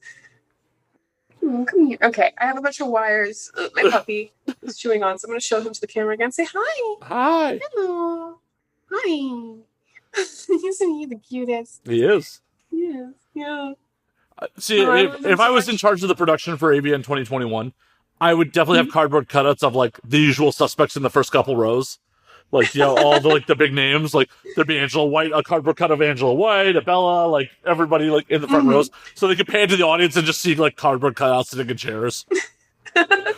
No, they told me a couple of their ideas for what to do about the whole like no audience thing. And there's one in particular, like again, like I don't want to talk about it because I don't know if they're trying to keep it a secret or not, but I really hope they do just because it'll be fucking funny. and show that like there's an audience, but it's obviously not anything that would break COVID regulations. Fuck, this sucks. There's so many things that I'm doing that I can't talk about yet. Well, the other thing I would do if I was in charge of it, if I'm not doing the cardboard cutouts, is literally pan to last year's footage of the audience. Like, just blatantly recycle last year's footage. That could be dangerous, though. I actually was just watching this show called The Masked Singer. It's like another like singing reality show thing. And they kept cutting away to an audience that was like clapping and screaming and not wearing masks and being very close together. And while I was watching it, I was like, what the fuck is this? Like, why? How are they getting away with this? Like, what the fuck are they doing? And then I Googled it, and it turns out they were using footage from the previous seasons. But because it was so, like, it wasn't very dated, like, it didn't look like it was from a long time ago, and, like, I'd never seen the show before, it looked like it was just a normal audience. And I got very angry. So... Well, see, I make it blatant. Like, cut to a fucking close-up of you in the audience. Like... that would be good. Just you screaming your head off at someone else winning from, like, last year. Like, that would be hilarious. They would have to use the year before that, because this last year I was wearing these metal pasties that kept falling off, so I'm very sure that they deleted any footage of like me with my nipples out in the front row. Okay, so they used the 2019 footage. Sure. Yeah, 2019 or 2018, yeah, I was looking very respectable. Yeah, that'd be hilarious. And the award goes to, and then just you screaming your head off, like, right in the front row. Like, that'd be hilarious. That would be great. They'd just be like, what is happening here? Like, this scene's filmed before COVID. What's the first thing you're going to do whenever things open back up to anything close to normal? Probably get real drunk in another country. Mm-hmm. Which country? Ideally Japan. Same. Dude, so after the 2021 AVN Awards, I was drunk after the show and had this fuck it moment of like, I've always wanted to go to Japan. This is going to be the year that I travel. And I bought tickets to Japan. Like I looked up the best hostel in Japan, like for meeting other people and like going as a solo traveler. And I was so pumped for it. I was going to go in March, and March is right when everything started shutting down all across the world. Ugh. I'm still kind of sad about it. Like I will go to Japan as soon as I'm able. Well, if you want a travel buddy for it, I'm always down to go back to Japan. Yeah, you're part of the reason why I wanted to go to Japan too. Because you told us about the New Year's Eve that you spent there. That was really fun. Yeah. Mm-hmm. Like, I've never been. It's been since 2016 was the last time I went, so it's like, it's been 5 years. It's been too long. It's been too fucking long. I want to go back. I want to go back to Japan. I was just talking to somebody about this, like, I would love to try to pull off my around the world trip, but I don't know if I'll have the time or money. Yeah. No, I would love to go to Japan and Thailand and Berlin. But it's just a matter of like taking that much time off. I could probably work in Europe, but I don't think there's really a market for my look in Asia. So I would just go there. I don't think they're really super into black girls over there. I don't even really want to try, just because I wouldn't want to waste my time or theirs. And last time I went to Europe, I worked for a little bit, and then I was just on vacation for a little bit, and that was super fun. And if I go back to Europe, I think that's probably how I'll play it. Or like I'll have a week of working and a week of fun. Like bounce over to Prague for a week, and then bounce back to wherever you want to go. Exactly. Now, last time I was in the UK, I went there for my 24th birthday. Yes, I went to London for my 24th birthday, and I did fake taxi and fake driving school and all that kind of stuff. And that was great. So I would probably do the same thing if I went back to Germany. Especially thinking about moving to Germany if possible. Yeah, I have my dad lives there. He's not German, he's Jamaican, but he works for the government. So he's on a military base out there, and I could technically have a better chance of getting my own residency if I list him as a family contact, since he's already a German resident. And it's just a matter of getting him to come with me, because this little guy is probably half Shih Tzu. And they don't allow Shih Tzus to fly to the UK if I was to go to Berlin, like right now, you can't travel from America to Berlin, so I would have to go to the UK first because it's the only country in Europe that you can go to from America. You can go to Croatia too, from what I understand. But there are no direct flights from America to Croatia, and you can't have a layover because if you have a layover in a country that's not allowing travel from America, they will send you back. That's fucked up. Looked into this. It's really fucked up. Because at first I was like, fuck, I'll just go to Croatia and it'll be fine. But there are no direct flights from America to Croatia. So I'd have to go to the UK first. I can't fly with this guy because I don't really know what he is. I know he's definitely part Maltese. He's probably part Shih Tzu. And they don't allow any pets in the cabin area at all with flights to the UK. And they don't allow certain breeds in the cargo area because if they have this like a smush snout, then they could have breathing problems and die there. So I don't want to run that risk with him. So I'd have to go by boat. And I would probably have to take a cruise from New York to the UK and then stay in the UK. Do those? Yes, they do. At least they should be in April.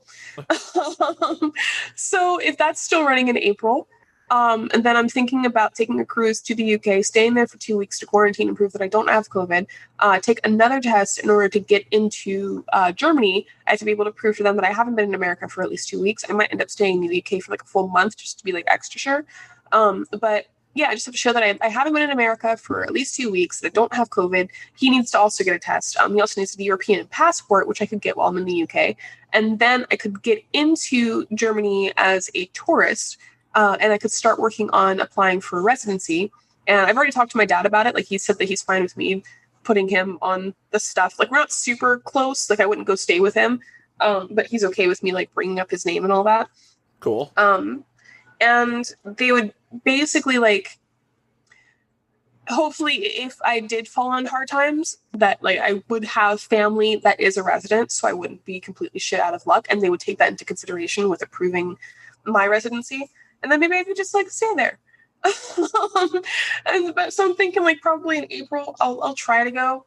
And at the very least, like, have a little vacation. And if I can't stay there, then I'll just come back home. But if I could just, like, move to Berlin, that would be pretty fucking tits. That would be pretty fucking rad. Yeah. I'm just going to warn you now, I may come visit. No, that'd be great. Berlin's awesome. I haven't been. I've only been to Munich. So. No. So full disclosure, I've only ever been to the goth clubs and the swinger clubs in Berlin. That's like my Berlin only experience. The goth clubs and the swinger clubs. So I don't really know, like, only like the culture of Berlin past that, but it's cool. Just trust me, it's cool. Hey, I'm into German girls, so, like, yeah, I'm into German people. But it's lovely being bisexual, just being attracted to everybody and everyone in between. But no, I had a lot of fun there last time, and I think that there's a certain appeal to a country that has outright banned their Nazis, as opposed to here where it's like freedom of speech and Southern pride and all that kind of shit. Like, we don't need, God, I don't want to make like a whole conversation. We don't have to get like super deep into this, but I hate the whole Confederate statue thing and like the fact that rebel flags are considered patriotic, which makes no fucking sense. And I like the idea that like no, it's not going to be that racism is non-existent in Germany. Like, whenever I first started talking about this on Twitter, people were like, you know, there's still people that hate black people everywhere, right? And I'm like, yes, I am well aware of that. The difference between Germany and here is that if somebody wants to be a Nazi in Germany, that is literally illegal. You can't fly the Nazi symbolism. You can't erect like statues to Hitler and claim that it's to educate the public. Like, it's a lot different. The way they've well, it's almost crazy. Like, you can't even have it in like fictional culture and stuff like that. Video games can't have it. Mm-hmm. Like, meanwhile, here we have whole shows that are dedicated to the idea of like, what if the Nazis won? Like, going forward with that future. Yeah. Well, it's just one of those things where, like, I totally understand and respect that. Like, yeah, we should not promote real Nazism. We should not promote any of that shit. But to, you know, completely be like, oh, we can't even use it as like thought experiments or fiction seems, as an American, it seems a little extreme because I'm, you know. No, I understand your point. However, I think that a lot of malicious people end up using loopholes like that in order to make shit that's actually bad. Like, I've had plenty of people over the years who have told me they're not racist, but they'll test the boundaries with me, like making racist jokes and like saying out of line shit. And then if I call them out on it, they're like, whoa, whoa, whoa, I was just joking. Like, how, I can't believe you thought it was serious. And like people use that. So I think that eliminating that as an option is a good idea. It's not fun. It sucks for the people who would have just made something that would be satirical or just like not serious at all. But there are too many people that would exploit that. I know there is no perfect system. It's just it's wild to me. It's something that I just can't wrap my brain around. Like where, some of like the history YouTube channels I watch, like in their animated stuff, can't use a swastika because they don't want their video not to be shown in Germany. That's like you're using it in this context. Like you should be able to. It's weird. No, in a perfect world, we'd be able to clearly differentiate. Oh, that died. Yep. I was using a ring light. in a better world, we'd be able to really clearly see the difference between people who are being genuine and the people who are being assholes. But it's just too hard to tell, and they made the call to not even fuck with that argument. Yeah, no, and I totally get it. Like, no problem. We'll pause for half a second while you try to fix your lighting. And Kira's back. She's fixed her lighting. Hi. Sorry about that. No worries. I had a puppy that pulled on the wire. It's all good. Yeah, I agree with you. There's a lot of things that, like, ideally should be fine and just in practice aren't. Yeah. It's one of those things where, like, I'm all for free speech. I say some wild shit. But no, I don't want to fucking hear hate speech. I don't want to hear that sort of stuff. And it's just like,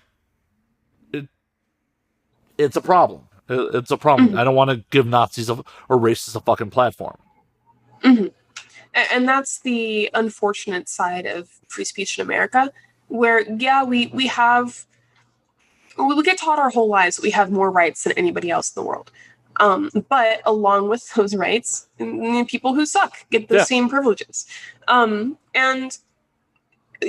what is okay in society and what isn't changes throughout the years.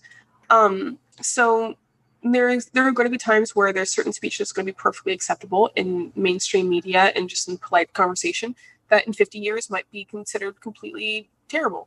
Oh, hell. Well, perfect example is, have you ever seen The French Connection with Gene Hackman? The movie, I'm fairly sure, won a couple Oscars. It's a great film. It has one of the best chase scenes ever committed to film. Gene Hackman's character definitely says, like, flat out, in the movie, never trust an N-word with a knife. Like, that's just a line of dialogue in the fucking movie. He's playing a cop. Like, that's not socially acceptable at all anymore. No. So one of my favorite TV shows is How I Met Your Mother. It's just a comfort show of mine where, like, I love just watching it and having it in the background. They have a lot of transphobic jokes in that show. Oh, yeah. And I didn't realize it until I started rewatching it again, like, a couple of years ago. Whenever I was first watching it a lot, it was like early 2010s, like 2012 or something like that. And it just completely flew over my head because the jokes are always kind of just peppered in. They never dedicate a whole episode to hating trans people, but there's like a couple of like really fucked up things that are just like thrown in there and then like just move past it and it's never addressed. And it fucks with me. Like, I hate that show that I really enjoy watching has that really awful aspect to it that was so normalized back then. There's a couple. I mean, Barney's kind of a date rapist. Explain that to me. Well, he's not supposed to be a good person. Right, but like, I mean, if you consider, rape by deceit, like, there's, he lies to women that he meets at bars all the time throughout the course of the show. Yeah, but I wouldn't consider that. I mean, it depends on. Yeah, it's. I see your point. I don't know. Oh no, I love Neil Patrick Harris, and like, I enjoyed the hell out of the show. But in modern and like, if you would ask me in, what that show run from like the mid 2000s to 2008, like, if you would ask me at the time, like, Barney's kind of a sleazebag, but he's not a criminal. Yeah. And then like modern looking at consent and shit like that, it's like, oh, a lot of these women were just sleeping with him because he was flat out lying to them in some situations. Fuck, you're right. I know. It's like, holy shit, that's problematic as hell. That's really problematic. Yeah. No, I always consider like he's a dick, but not a rapist. But yeah, no. If they're, I'd hate you. I want, because I still like that show. I just don't want to. Yeah, you're right. The thing I do appreciate about it is that you're not supposed to think that he's a good person. No. I actually just had this conversation with somebody a little while ago about how some movies and TV shows kind of miss the mark where they have an anti-hero or a character who has like obvious terrible flaws, and they still make them something that other people aspire to be. And like instead, like you should not want to be this character. Like you shouldn't want to be Tyler Durden or Rick Sanchez or anything like that. And so I feel like they kind of make it so you don't want to be Barney. No. Mm-hmm. No, you definitely don't want to be Barney. And then, they make him a real person. Like, they make him a flawed character. He's not like just like a full-on sociopath. Mm-hmm. But it's still like the nature of the time. Like, as I said, at the time, I would have never thought that like Barney did like anything that was morally just horrible. It was just like, that's not right. That's questionable, but it's not like, oh, that's just bad. But that's just how we've evolved in a society. It's crazy. That sucks. Yeah, I guess that show kind of sucks. It's really entertaining, but it's fucking entertaining as hell. Like, yeah. But Ted's also like, Ted's awful. Yeah. No, like even when I first was watching the show, he should not have gotten Robin in the end. He's kind of an asshole. He's that like quote unquote nice guy where he thinks he deserves the girl. And then he does like a lot of shady stuff himself. No, 100%. My favorite character is always Robin, and I feel like the finale kind of screwed her over. It would have been great if they ended her storyline with her being single but fulfilled. Because there's just not enough of that. Or like some people are fucking perfectly happy not having kids and focusing on their careers and being really successful in that way. And Robin and her like 5 dogs. Yeah, she had 5 dogs. She's never lonely. Like she's like a happy person. But they did a complete 180 with those last couple episodes, where instead of her being happy with her accomplishments and her life, she was just like this bitter old spinster. It's like, nobody wants me. And then like when Ted comes around with Blue French Horn again, she's like so happy that somebody wants her again. And it's that was really lame. I feel like if they wanted them to end up together, there should have been better build up, because they went from like a whole season of Barney and Robin getting married to, okay, they divorced, and then a couple of episodes later, like, Ted gets her. It's like, what? Like, you can't make all of that buildup of, like, why Ted and Robin don't work. And not only that, but Barney... Okay, sorry, this is one of my favorite shows. I have strong opinions on this. I'm sorry for going off on this tangent. But Barney and Robin ended up not working out because she was doing a lot of traveling for her job as a reporter, and that was too stressful for her marriage. And that was with Barney, who she didn't have kids with, and he liked doing crazy fun stuff, and like that was still too stressful for him. So why would Ted, who has 2 children, not even like adult children who are off to college or whatever, but like still 2 teenagers at the time that the show ended, why would he suddenly be okay with that? Either he's going to be miserable staying at home, or he would have to choose to leave his children to go with her. That doesn't make any sense. No, it doesn't at all. And like, also, like, his children kind of encouraging him to go after Robin, too. Like, what, I don't know. I don't think most kids are that well adjusted to be like, yeah, Dad, go be hell happy. Go be happy, Dad. No, fuck our mom's memory. Yeah. Fuck our mom's memory. Like, no. No, apparently they filmed that ending from the kids' perspective, like 8 years before the finale. Well, yeah, because Lindsay Fonanesca played the daughter, who was also in Hot Tub Time Machine. Oh, really? Okay, no, I've seen the second one, but I haven't seen the first Hot Tub Time Machine. Oh, dude, the first one's so much better. Yeah? Yeah. Okay, I'll watch it. Yeah, she plays the Great White Buffalo. She plays, like, John Cusack's initial love interest that he, feels like is the one that got away. Because John Cusack's in the first one, and they couldn't get him for the second one, which is what led me to believe the second one was not going to be as good. And I was right. Oh, I really liked it. It was fun. It's fun. The first one's better. Especially because, like, it's not a great film when John Cusack's not doing it. John Cusack has done some dogs. Mm-hmm.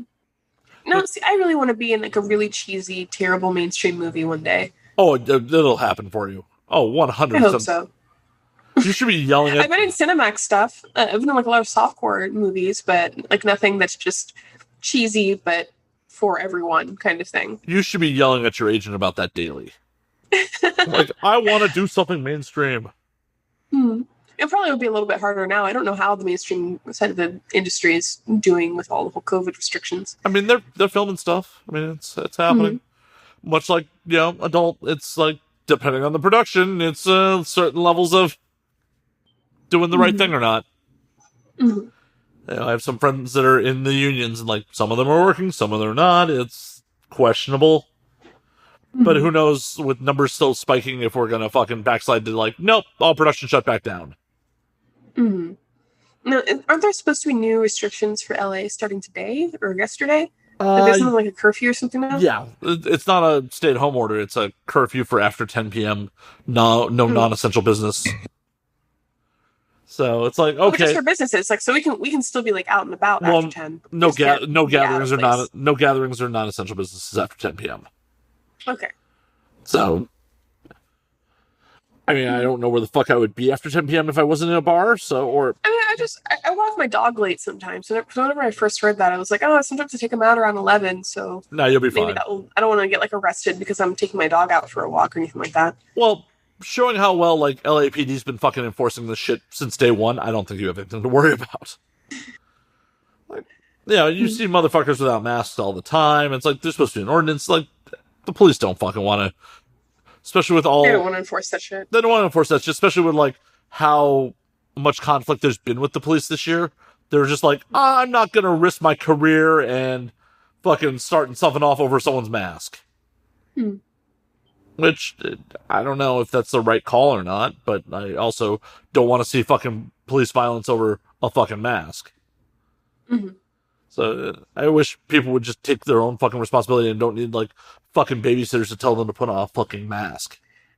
Oh, no, that's not the problem with our culture, or just, like, American culture of you can't tell me what to do because I'm an American and I'm free and I have more rights than any other person. And it's just, like, I have one friend who I love dearly. He's one of my favorite people, but he's very much in the camp of, like, it's fucking bullshit that I have to wear a mask when I go outside, and I hate being told I have to stand on a sticker to make sure that I'm 6 feet apart. And it's like, well, dude, just fucking do it. If most of us did this, it would be over by now. Right. But because there's so many people who are fighting it, that's why it's being extended for so long. It's like, literally, it doesn't do you any harm. All it does is show... But it's just... Yeah, it's just the bulking against being told what to do. Don't be a fucking child. I don't enjoy wearing a mask. I don't enjoy, like, not going to fucking bars. But, I would like to have sex again sometime in, like, the 2020s, so we need to get our shit... I love to be a hoe again. Right? Like, I would like to be a hoe again. I'd like to be a hoe again in other countries. No one wants us, because we can't fucking get our shit together. I actually like wearing a mask. I was wearing them before they were a thing here, really. There was this guy that I was watching who was he's an English model who's living in Japan, and he never showed his face. He's always wearing one of those masks. And I thought that was pretty cool. So I started wearing those masks whenever I was, like, going to the gym or, like, to the grocery store or whatever, because I just didn't want to be perceived. I just didn't want people to look at me. And also, like, I feel like I looked very vulnerable at the gym. I didn't know what I was doing, and I wanted to just figure it out on my own. A lot of people would try to come up and talk to me, and I hated that. So if I wore a mask, I looked kind of crazy, and people left me alone. It was fantastic. So whenever masks became a mandatory thing, and, like, we were going inside most places, I already had, like, a good stock of reusable, washable ones. So that was good. And I'll probably keep wearing them even when they're not required. Hey, who knows when that's going to ever fucking be? Yeah. And even with the vaccine, like, they're saying that people should still wear masks. Don't want to take it. Oh, yeah. Like, I know people are... I'm curious to see if the anti-vax crowd is like, oh, I'll take this vaccine. Oh no, a lot of them are saying no because it'll be the mark of the beast. So, okay. All right. Were you ever religious at any point in your life? Nope. Okay, so I will explain this to you because I used to be, and I know the story very well, and people are misinterpreting it. And as a former Christian, it makes me very upset. So in Revelations, which is like the end of times, kind of just the Bible detailing how the world will come to an end. You have the rapture, which most people are already aware of, where like all the good Christians are just zapped up to heaven. And everybody else has to stay on earth while the apocalypse happens and demons come to earth and to fight angels. And like the battleground for the universe is fought on earth. And if you are not truly a Christian, you haven't accepted Jesus in your heart, you have to be here while that's going down.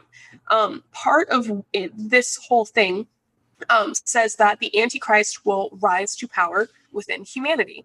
And at some point, he will become the head of the New Babylon, which is just like whatever the major city is of the time.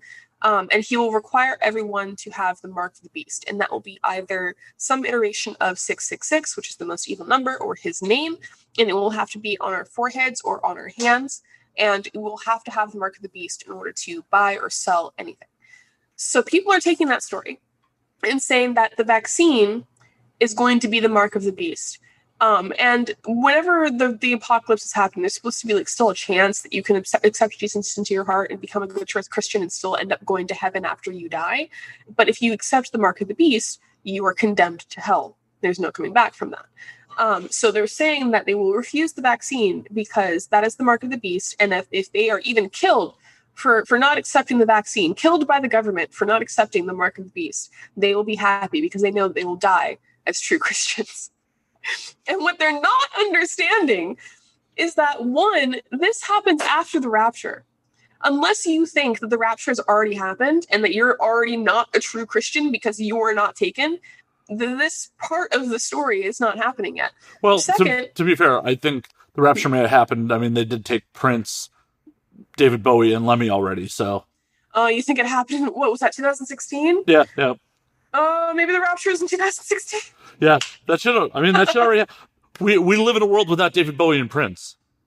That's true. And Lemmy Kilmister. Like, you know, the good people are already gone, man. Like, but the thing about it is, like, the whole time you're telling about the story about the angels and demons fighting, I'm like, man, here in LA, we would be watching that like car chases. We'd just be in the bar watching it on TV like a car chase.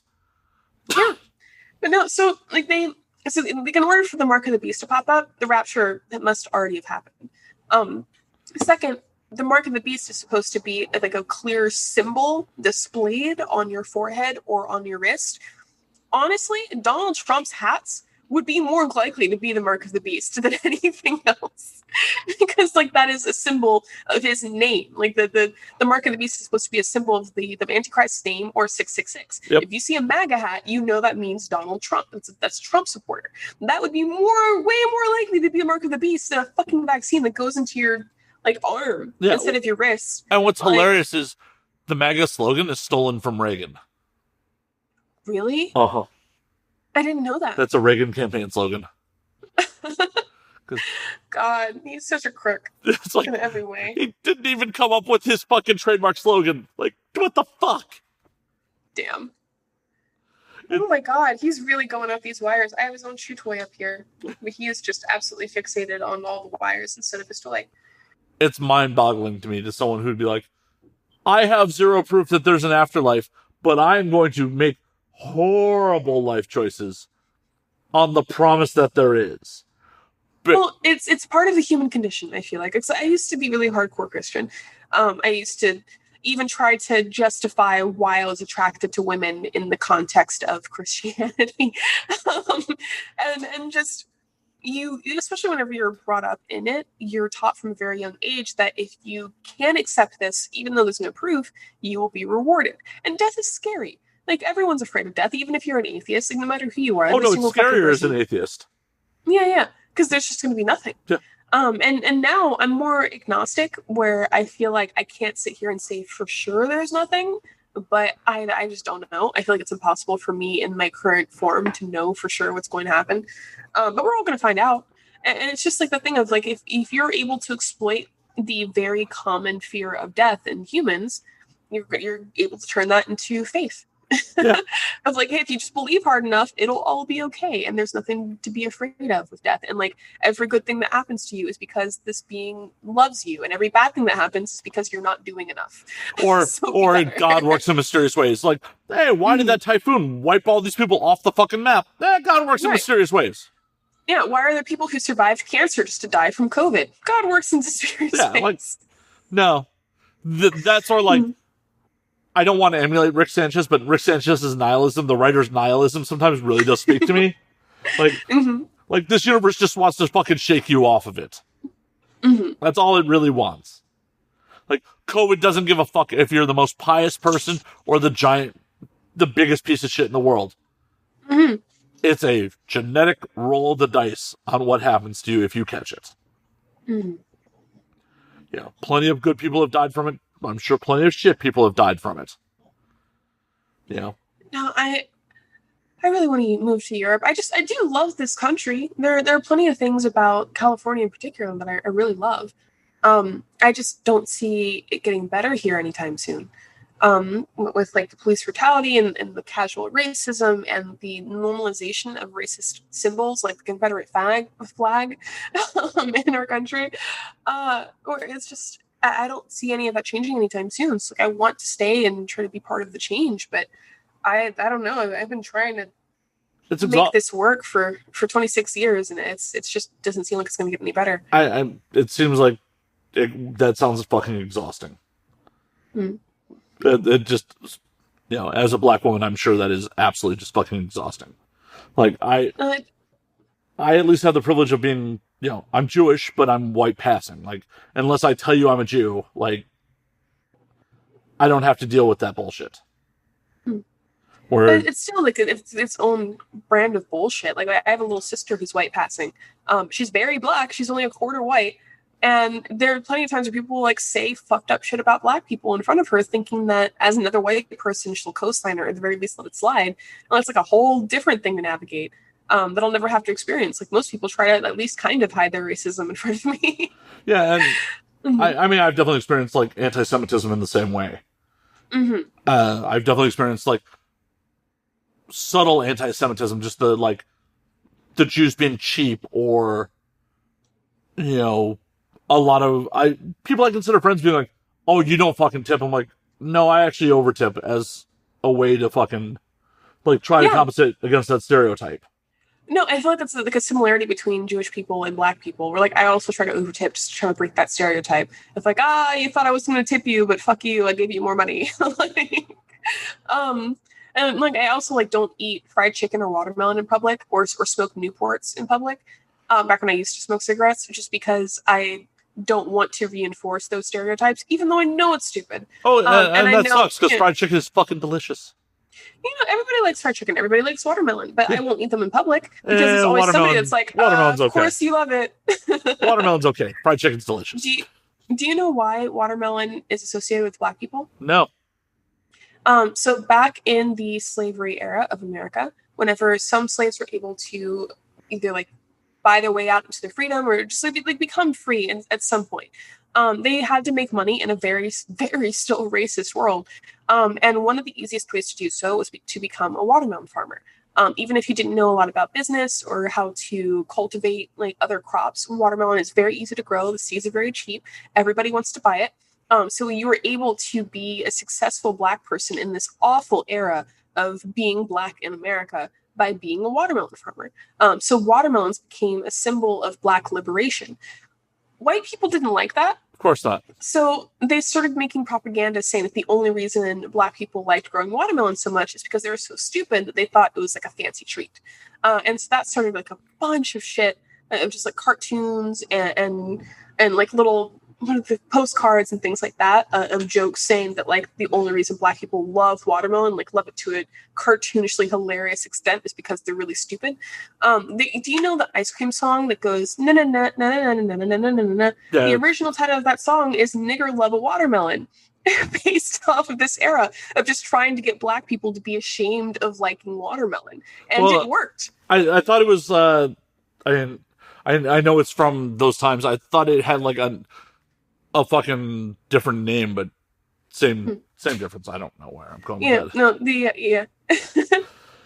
Yeah, No, I didn't. Some recording artists just recorded a new, like, basically Ice Cream Man song to replace that song from the typical ice cream truck, like in the last year really, or so, just because of the racist origin of that song.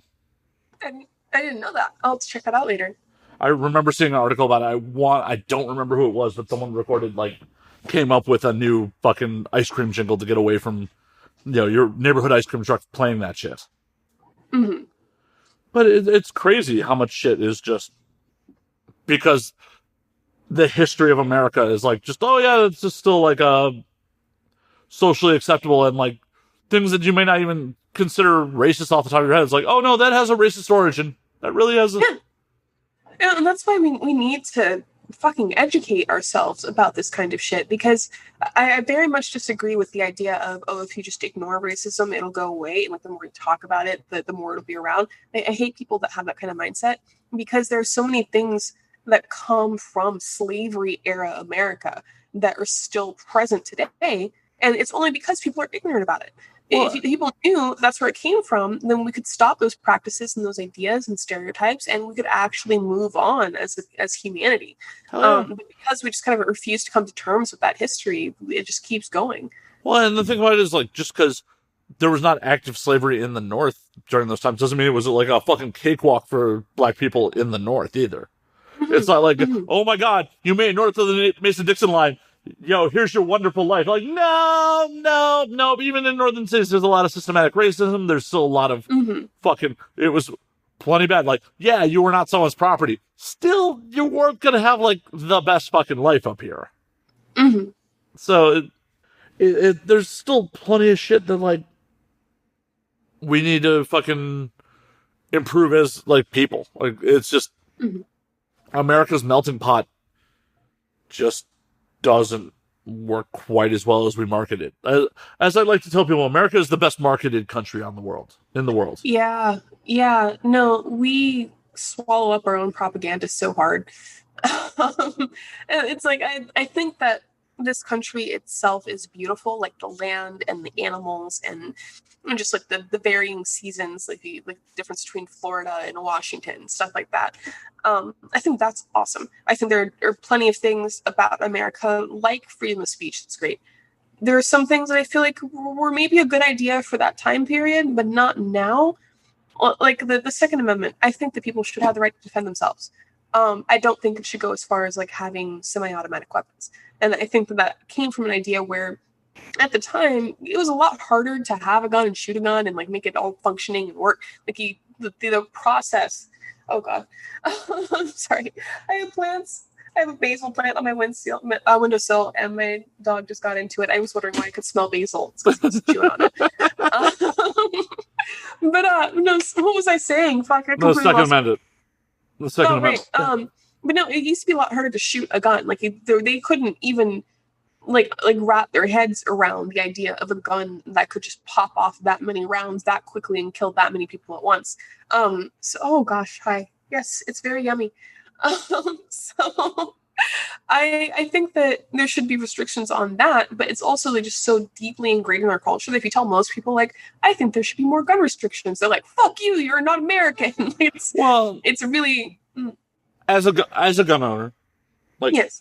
I'm of the opinion that we should have federal rules on them, because the problem is we have porous borders, and the fact that like California has very restrictive gun laws, yet we were surrounded by states that do not, makes no goddamn sense. Like, restrictive, non-restrictive, whatever we fucking decide on, they should be universal, because it makes no fucking sense to have this hodgepodge of just random bullshit. Like the fact that, like, if in Vegas, if you have a Nevada concealed carry license, you can cash and carry a handgun. Like, you could walk into a gun store, be like, I have a concealed carry license. Here's your money. Walk out with the gun. No waiting period. California, I believe, is like a 10-day waiting period for a handgun. So but you could just go to Nevada and get one and then come back. Well, legally you can't. Legally you can't buy a handgun unless you're a resident of the state. Oh, really? Yep. But it's still like, there's nothing stopping Nevada residents from driving into California. There's nothing like, Mm-hmm. It makes no sense. There definitely needs to be some reforms. I don't think we're ever going to disarm America. It's just too ingrained in our culture. Like, and I wouldn't want to. I don't think it would work. I don't think that people should have their guns taken away. I just think that certain guns should not be in the hands of civilians, especially whenever there are a lot of people who just want to do harm to people for no reason. And you can't really gauge on whether or not somebody's going to be that kind of person whenever you're just selling them a gun. Yeah, well, it starts becoming well, if you make it too restrictive to get a gun, the government's eventually going to make it so it's impossible for anyone to get a gun. So you'll get the 2A people that are making that argument. And it's just like, I think the first thing we should do is like, oh, you want to own a gun? You want to carry a gun in public? You need to carry liability insurance. We'll do it right there. Like, if you think that, it's okay for you to carry a gun and that you're going to potentially use it in a self-defense method, you should have to pay for fucking liability insurance for that.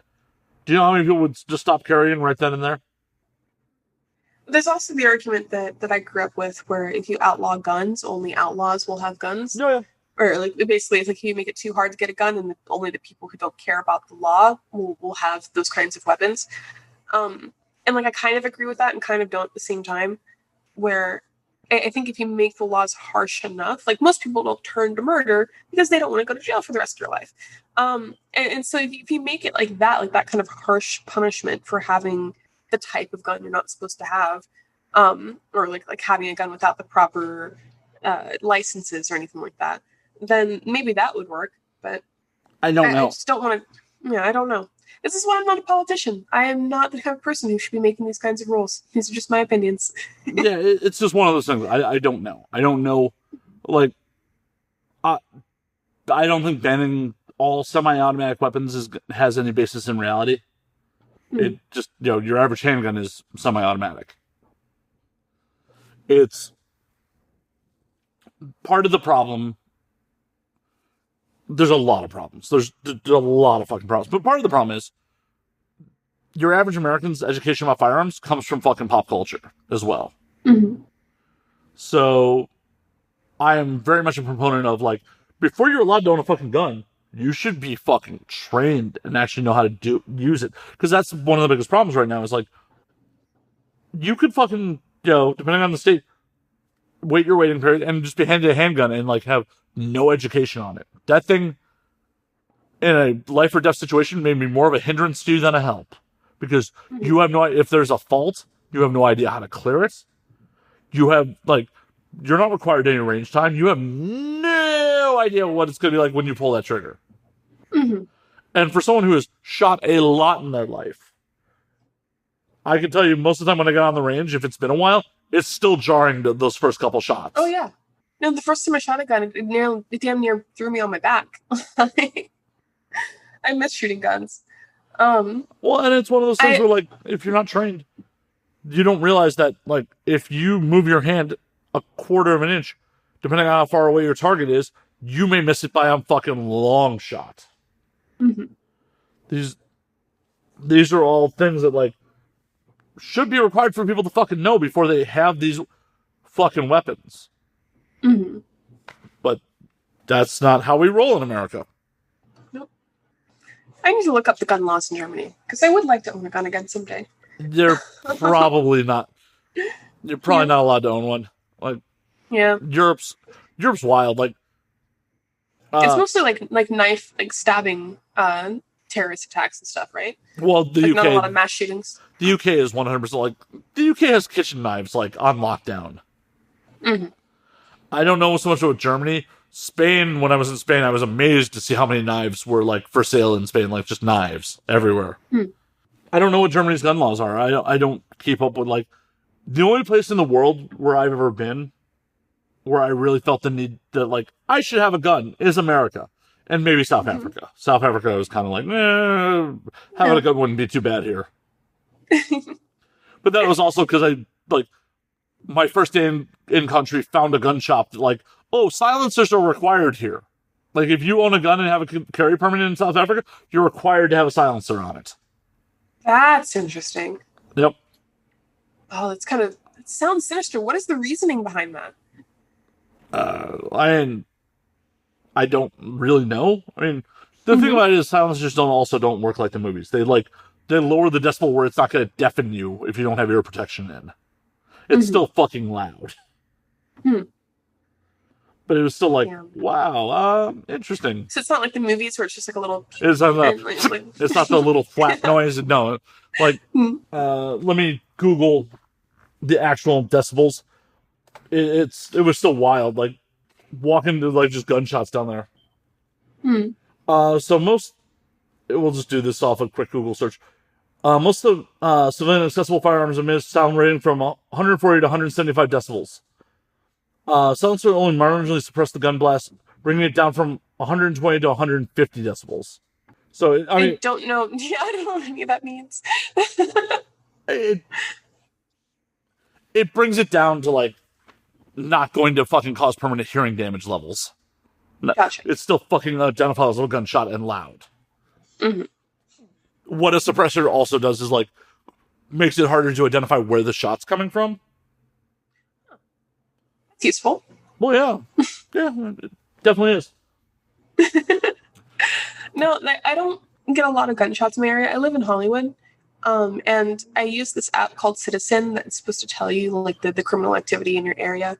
And I get a lot of notifications where it's like reports of man brandishing a knife on this street and this street. And then a couple minutes later, it's like a report of person stabbed. And it's just, we like get a lot of stabbings around here, but it's never really serious. It's like people are dying. It just seems like just random people are getting knifed. It's a lot of the homeless population. I mean, you know where I live. Like, I'm in Hollywood too. Like, you've been here. You know, I get a lot of the same reports. It's like guy brandishing, like, fucking machete. It's all what I think a lot of it is just our homeless population getting wild and shit like that.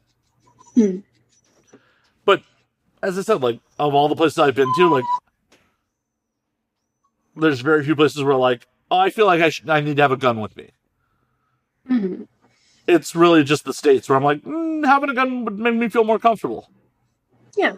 No, the only time I've ever actually fired a gun is just for practice or for deer hunting. I've never thought about using it for self-defense. I just like guns. Hey, when things get back to, like, normal, if you ever want to go shooting, just let me know. Thanks. I'll check you up on that. Yeah, for sure. For sure. It's been a hot minute. Like, since I let my armed guard card go, I haven't been shooting regularly. So I'm probably like a piss poor shot at this point. Oh, I'm terrible. It's just fun. Oh, no. Like, for me, at one point, it was like a weekly hobby, like, to go shooting. Like, when I first got into doing armed security, I was so paranoid about, like, getting shot on the job that I was, like, on the range at least once a week. Have you ever seen A Hitman's Bodyguard? I have not. It's really great. It's Ryan Reynolds and Samuel L. Jackson. It's hilarious. And it's about a guy who does, like, armed security teams, and it's fantastic. You should watch it. I will definitely check it out. I know what the movie is. It's just one of those movies I just never got around to seeing. Yeah, it's not like a masterpiece, but it's funny as hell. Like both actors do a great job. Salma Hayek is in it too. It's pretty good. That's always a plus. Always a plus to see Salma Hayek. Oof, muy caliente. But hey, I have to get out of here. I have to take my puppy out on another walk. Well, that's perfect, because I was just about to call last call on this motherfucker. Great. So, Kira, before you run... Thank you very much. A pleasure. Before you run, where can they find you on the things? Where can they find you on the OnlyFans? Where can they see the AVN Awards? All that fun shit. You can find me on Pornhub by just searching my name, Kira Noir. You can find me on OnlyFans at onlyfans.com/TheKira Noir. You can find me on Twitter at TheKira Noir. You can find me on Instagram at TheKira Noir Graham. And I'm pretty sure that's it. Awesome. Be sure to check out Kira at the AVN Awards 2021 as the lovely hostess. Where she'll be like, thank you. Oh yeah. It'll be on AVN Stars, and we're still doing it. Hell yeah. Kira, but seriously, when you want to go shooting, let me know. But in the meantime, you can always find me at Matt_Slayer on Twitter, Matt Slayer on Instagram, Matt F. Slayer on Facebook, twitch.tv/Matt F. Slayer. You can find the podcast at Now We Drink on Twitter and Now We Drink _ on Instagram. And until next week, drink up, motherfuckers. Bye.